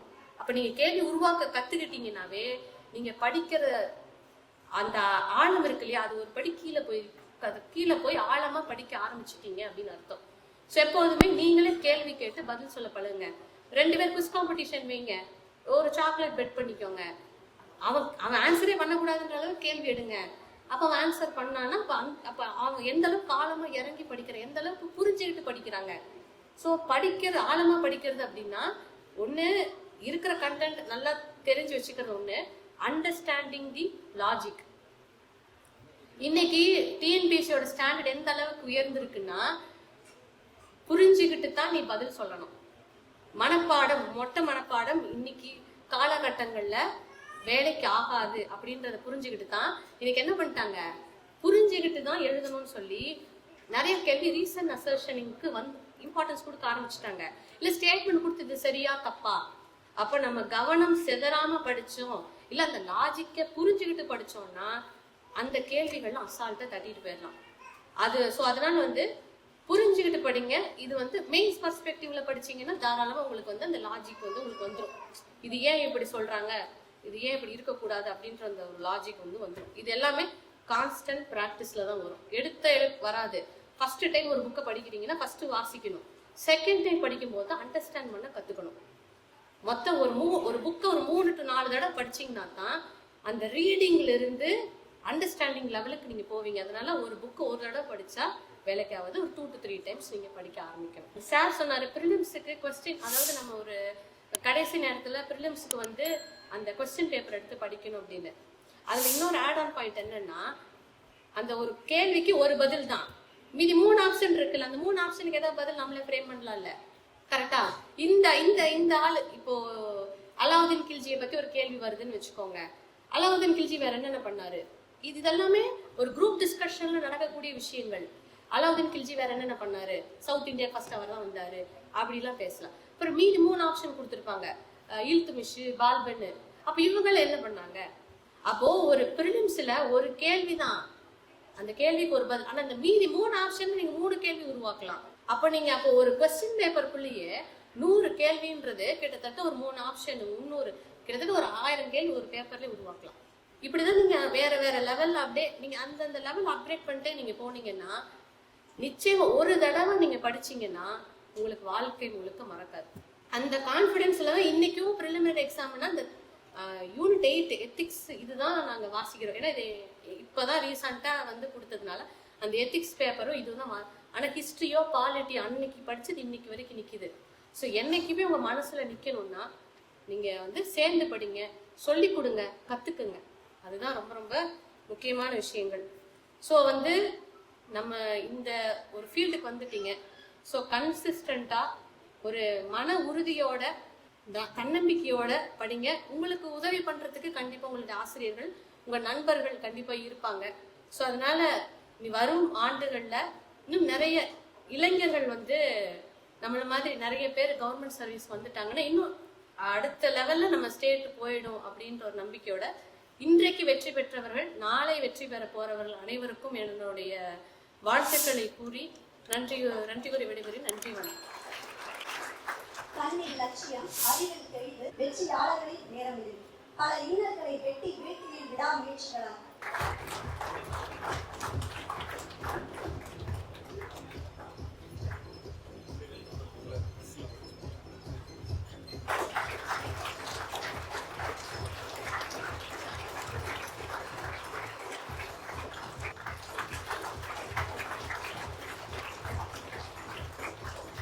தாயார் திருமதி செல்வி அவர்களையும் விருதினை வழங்க ட்ரஸ்டி திரு நல்லமுத்து ஐயா அவர்களையும் அழைக்கிறோம்.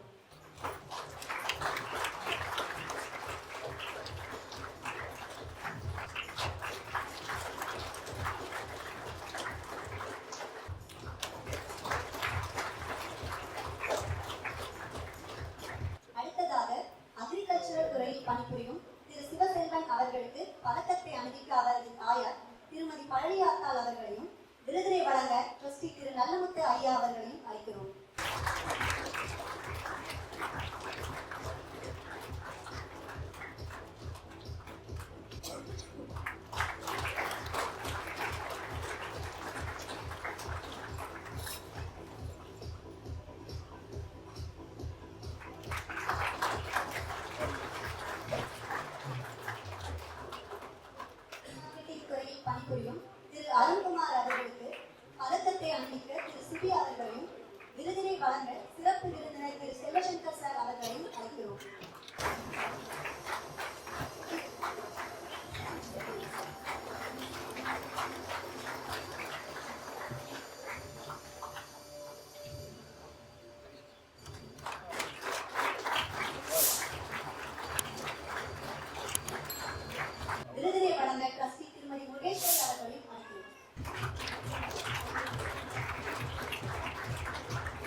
அவர்களை கேட்டுக்கொள்கிறேன்.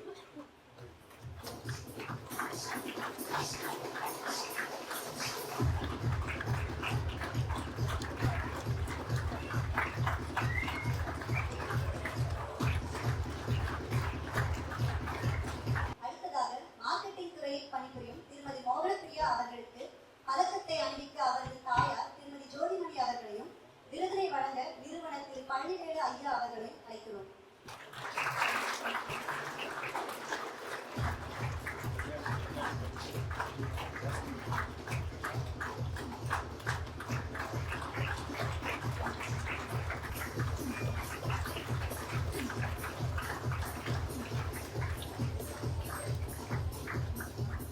அடுத்ததாக எம்ப்ளாய்மெண்ட் துறையில் பணிபுரியும் திருமதி உஷா அவர்களுக்கு பதக்கம் மற்றும் விருதினை வழங்க சிறப்பு விருந்தினர் திருமதி கார்த்திகை செல்வி மேம் அவர்களை அழைக்கிறோம்.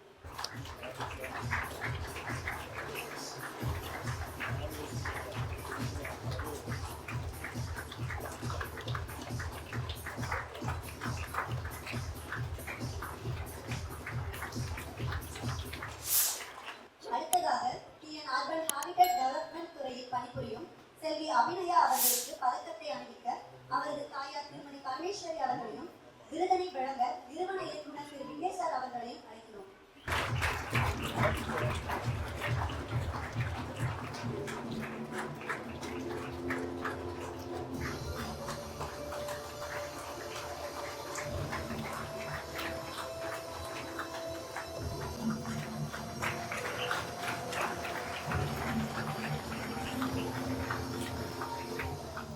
அடுத்ததாக கமர்ஷியல் டாக்ஸ் துறையில் பணிபுரியும் செல்வி மதுமிதா அவர்களுக்கு பதக்கத்தை அணிவிக்க ட்ரஸ்டி திருமதி கல்பனா மேம் அவர்களையும் விருதினை வழங்க திரு சம்பத் சார் SBI மேனேஜர் அவர்களையும் அழைக்கிறோம்.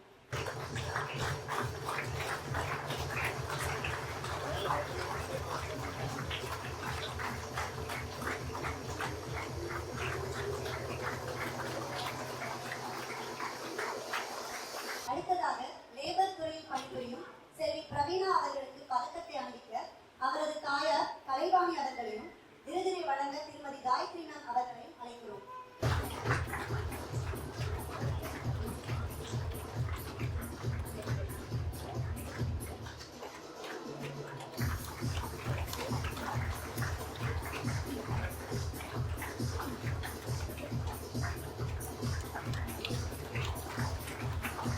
அடுத்ததாக பாரஸ் துறையில் பணிபுரியும் திருமதி ஜோதி அவர்களுக்கு பதக்கத்தை அணிவிக்க அவரது தாயார் திருமதி காந்திமணி அவர்களையும் விருதினை வழங்க வருவாய்த்துறையில் பணிபுரியும் திரு விஜய் சார் அவர்களையும் அழைக்கிறோம்.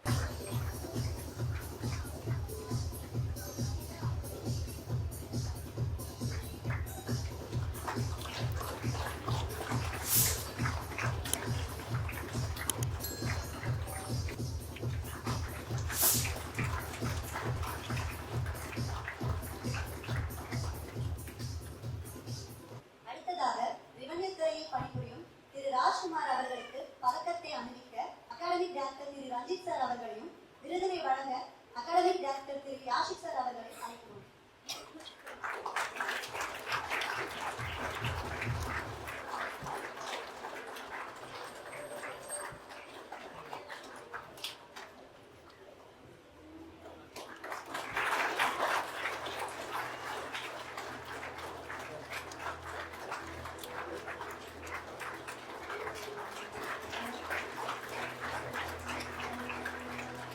அடுத்ததாக கோஆபரேட்டிவ் மில்க் ப்ரொடியூசர்ஸ் ஃபெடரேஷன் லிமிடெடில் பணிபுரியும் திருமதி கீர்த்தனா அவர்களுக்கு பதக்கத்தை அணிவிக்க அவரது குடும்பத்தினரையும் விருதினை வழங்க திரு திருமூர்த்தி ஐயா அவர்களையும் அழைக்கிறோம்.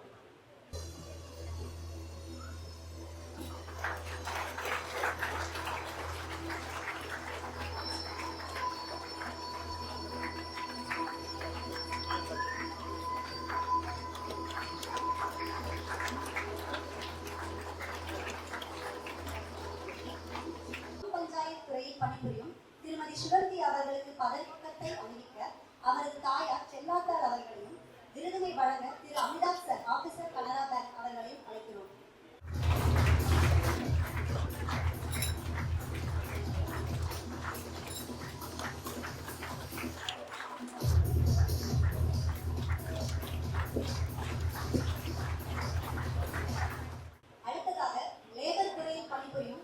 ஸ்ரீராம் அவர்களுக்கு பதக்கத்தை அளிக்குமாறு அவரது தாயார் திருமதி ரேணுகா தேவி அவர்களையும் விருதினை வழங்குமாறு நிறுவனத்தின் இயக்குனர் திரு தினேஷர் அவர்களையும் கேட்டுக்கொள்கிறோம்.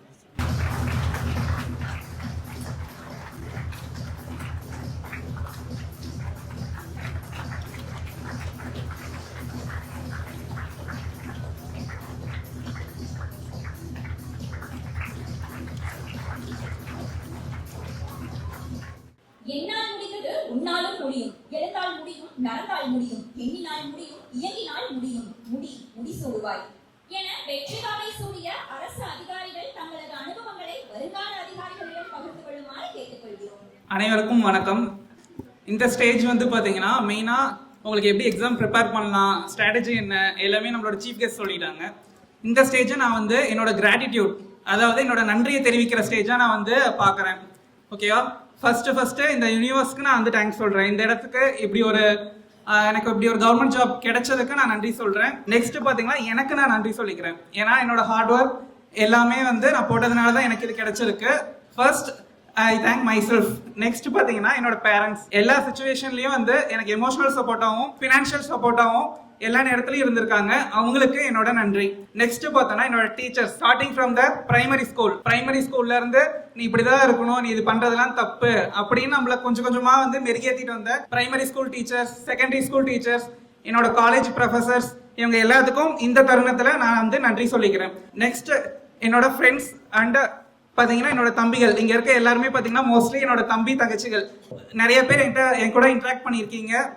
அதனால அவங்களோட ஒவ்வொரு இன்புட்ஸும், அவங்களோட சின்ன சின்ன சப்போர்ட்டும், ஒரு ஜெராக்ஸ் போறதுலயா இருக்கட்டும், ஆனா இந்த கொஸ்டின் எப்படி படிக்கிறது நீங்க கேட்கறதுலயா இருக்கட்டும், உங்களுக்கு சொல்லி கொடுக்கறதுல என்னோட நாலேஜ் வந்து இன்னும் வந்து டபுள் ஆனிச்சு. உங்களோட சப்போர்ட் எல்லாத்துக்கும் நன்றி.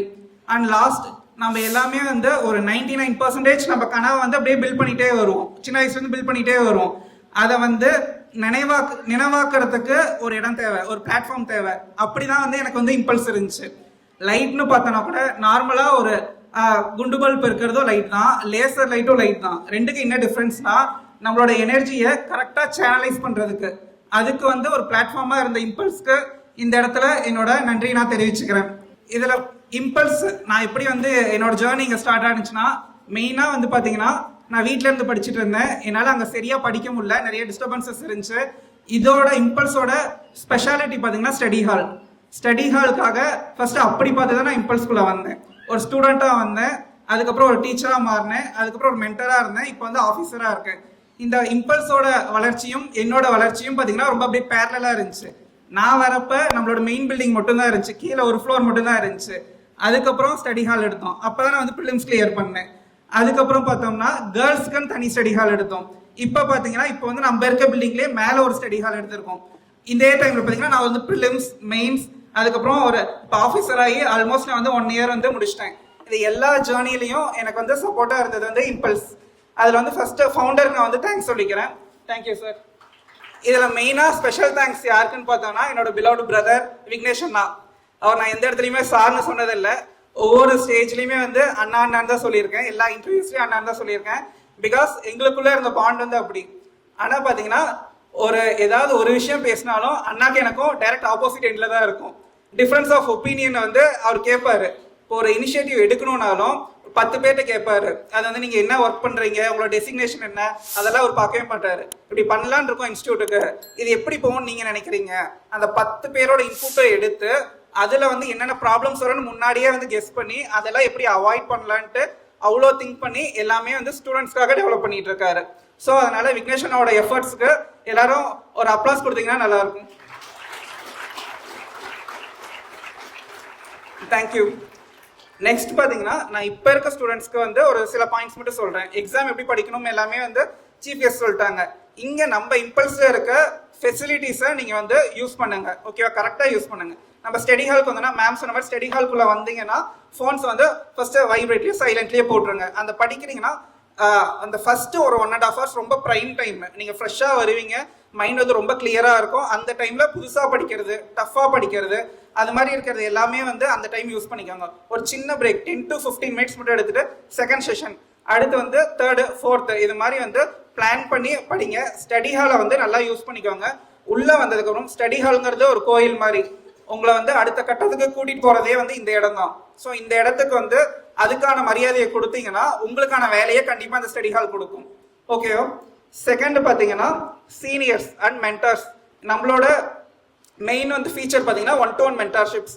அதை வந்து கரெக்டாக யூட்டிலைஸ் பண்ணுங்க. அவங்களோட நாலேஜ் வந்து ஒரு பர்சனோட நாலேஜ் வந்து அவங்க கிளியர் பண்ற எக்ஸாம்ல இல்லை. இப்போ நாங்கள் இப்போ வந்திருக்க சீஃப் கெஸ்டாக இருக்கட்டும், நாங்களாக இருக்கட்டும், ஒரு 10-15 எக்ஸாம்ஸ் ஃபெயில் ஆகிருக்கோம். ஆனால் நாங்கள் படிச்சுக்கிட்டே இருந்தோம், நாலேஜ் வந்து கெயின் பண்ணிகிட்டே இருந்தோம். ஸோ ஒருத்தர் வந்து ஒரு எக்ஸாமை கிளியர் பண்ணுறதை வச்சு அவருக்கு நாலேஜ் இருக்கா இல்லையா அப்படின்னு கெஸ் பண்ணாதீங்க.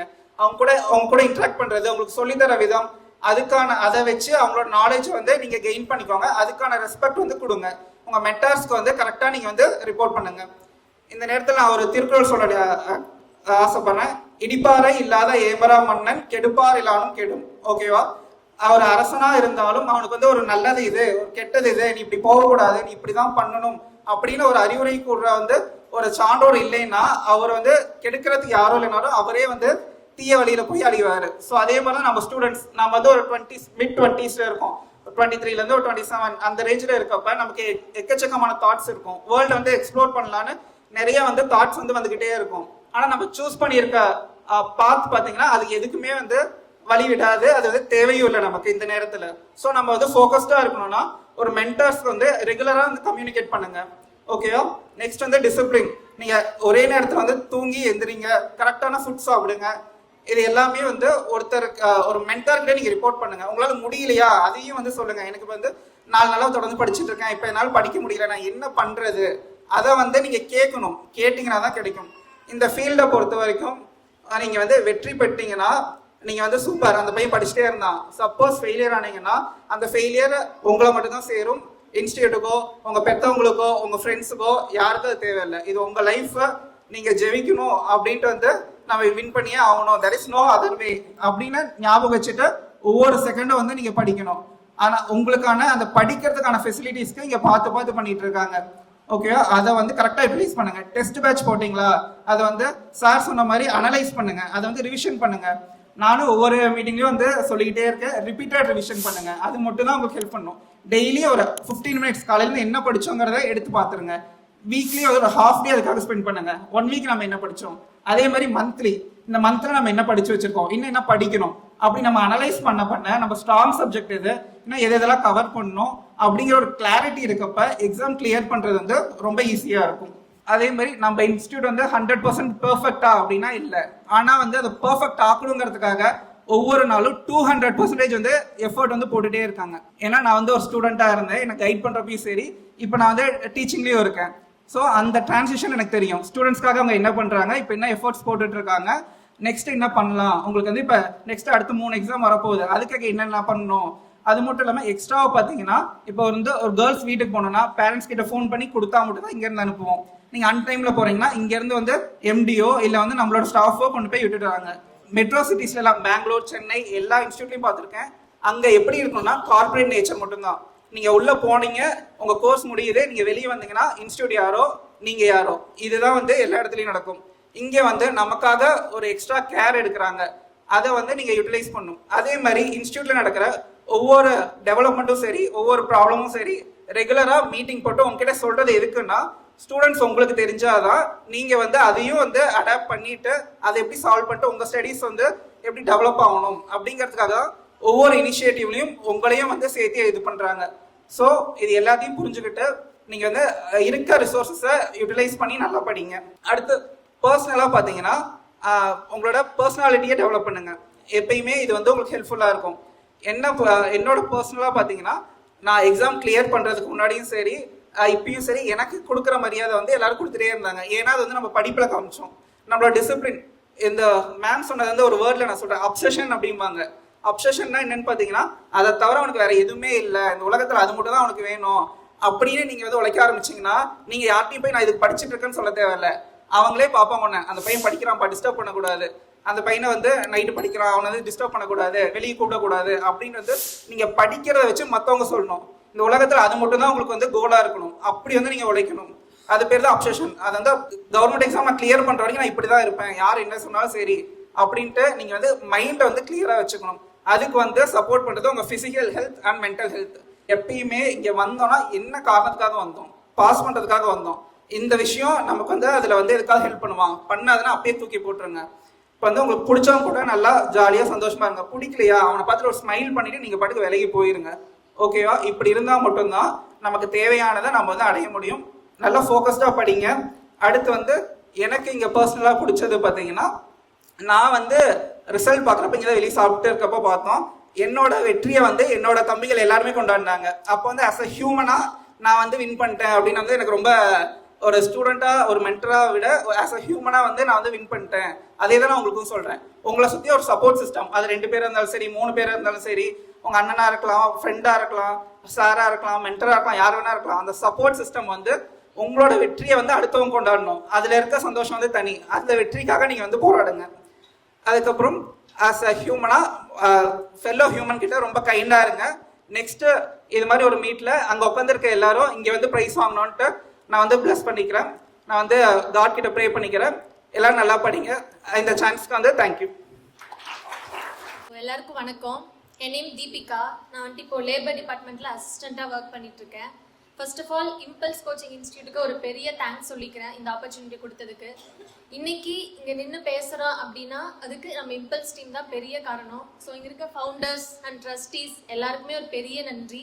இம்பல்ஸ் ஸ்டார்ட் பண்ணதுலேருந்தே நாங்கள் வந்து இங்கே படிச்சுட்ருக்கோம். ஸோ அப்போ அந்த ஸ்டார்ட் ஆன ஜேர்னியில் விக்னேஷ் அண்ணா, ரஞ்சித், யாஷிக், காயத்ரி அக்கா அண்ட் அதர்ஸ் எல்லாருமே ரொம்ப சப்போர்ட் பண்ணாங்க. அப்போது இங்கே கொடுக்குற அந்த இண்டிவிஜுவல் கேர், இண்டிவிஜுவல் கைடன்ஸ், ஒரு எக்ஸாமுக்கு கூட கொண்டு போய் விடுவாங்க. ஸோ அந்தளவுக்கு ஒரு இண்டிவிஜுவல் கைடன்ஸ் வந்துட்டு இங்கே கிடச்சிது. அதனால தான் இங்கே நின்று என்னால் பேச முடியுது இப்போது.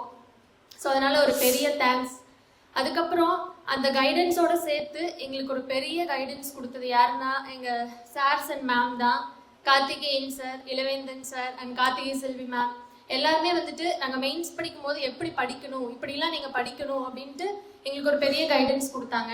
அவங்களும் ஒர்க் போவாங்க, இருந்தாலும் வந்துட்டு எங்களுக்கும் வந்து டைம் கிடைக்கிறப்பெல்லாம் வந்துட்டு ஒரு பெரிய கைடன்ஸ் கொடுத்தாங்க. ஸோ அவங்களுக்கு ஒரு பெரிய தேங்க்ஸ். இப்போ நம்மளோட ரைட் டைம் அப்படின்னு பார்த்தீங்கன்னா உங்களுக்கு வந்துட்டு இதுதான். ஏன்னா அப்கமிங்கில் நிறைய எக்ஸாம்ஸ் வந்துட்டே இருக்குது. அடுத்தடுத்து ரிசல்ட்ஸும் பார்த்தீங்கன்னா உங்களுக்கு வந்துட்டு இப்போ குயிக்காக வருது. எங்களுக்குலாம் வந்துட்டு மேம் சொன்ன மாதிரி ரிசல்ட்டு வந்து எக்ஸாம் முடிஞ்சதெல்லாம் வரக்கே வந்துட்டு 2-3 இயர்ஸ் ஆயிடுச்சு. இப்போ தான் ஜாபே ஜாயின் பண்ணியிருக்கோம். ஆனால் இப்போ உங்களுக்கு அப்படி இல்லை. எக்ஸாம்ஸ் அப்கமிங்கில் அடுத்தடுத்து வந்துட்டே இருக்குது. ஸோ இதுதான் உங்களோட கோல்டன் ஆப்பர்ச்சுனிட்டி. இந்த டைமை வந்துட்டு கண்டிப்பாக ப்ராப்பராக யூட்டிலைஸ் பண்ணுங்கள். இங்கே நம்மளோட கைடன்ஸ், நம்மளோட டீச்சர்ஸோட கைடன்ஸ், அப்போ ப்ரீவியஸ் கொஷின் பேப்பர்ஸ் இதெல்லாம் வச்சு கரெக்டாக அனலைஸ் பண்ணி நீங்களாக ஒரு ஷெட்யூல் போடுங்க. ஸோ இந்த மாதிரி தான் இன்றைக்கி இதெல்லாம் படிக்கணும், இப்படி தான் கேட்டிருக்காங்க, அப்போ இதை பேஸ் பண்ணி நம்ம படிக்கலாம் அப்படின்னு ஒரு ஸ்மார்ட் ஒர்க் பண்ணி படிங்க. ஸோ அந்த டைம்ங்கிறது நமக்கு வந்துட்டு ரொம்ப வேல்யூபிள். 1 செகண்ட்னாலும் அது வந்துட்டு வேஸ்ட் தான்.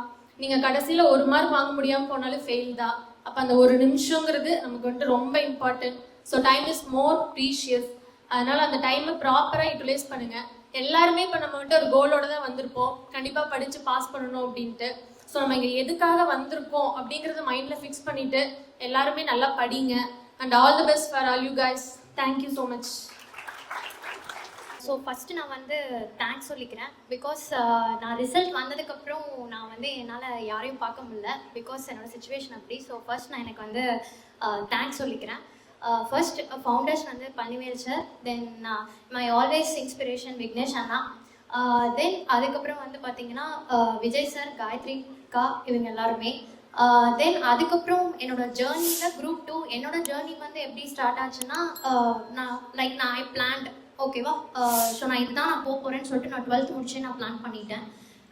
ஸோ என்றைக்குமே வந்து உங்களோட தாட்ஸ் தான் நான் பிலீவ் பண்ணுறது. நான் என்னோட லைஃப்லேருந்து நான் சொல்லணுன்னு இருக்கேன். ஸோ நீங்கள் நினைக்கிறது தான் உங்கள் லைஃப்பில் ஆவீங்க, ஓகேவா. Abdul Kalam set, what ever may be the obstacles, நீங்கள் வந்து என்ன தான் பிரச்சனை வந்தாலும் நீங்கள் வந்து அந்த உங்களோட எண்ணங்கள் தான் வந்து பிரதிபலிக்கும் உங்கள் வாழ்க்கையில். So I decided in 12th. So I started my preparation in my college in PSG. நான் அப்போவே விக்னேஷ் நான் மீட் பண்ணிட்டேன். ஸோ அப்போவே I got group 4 in 2016 by left that job.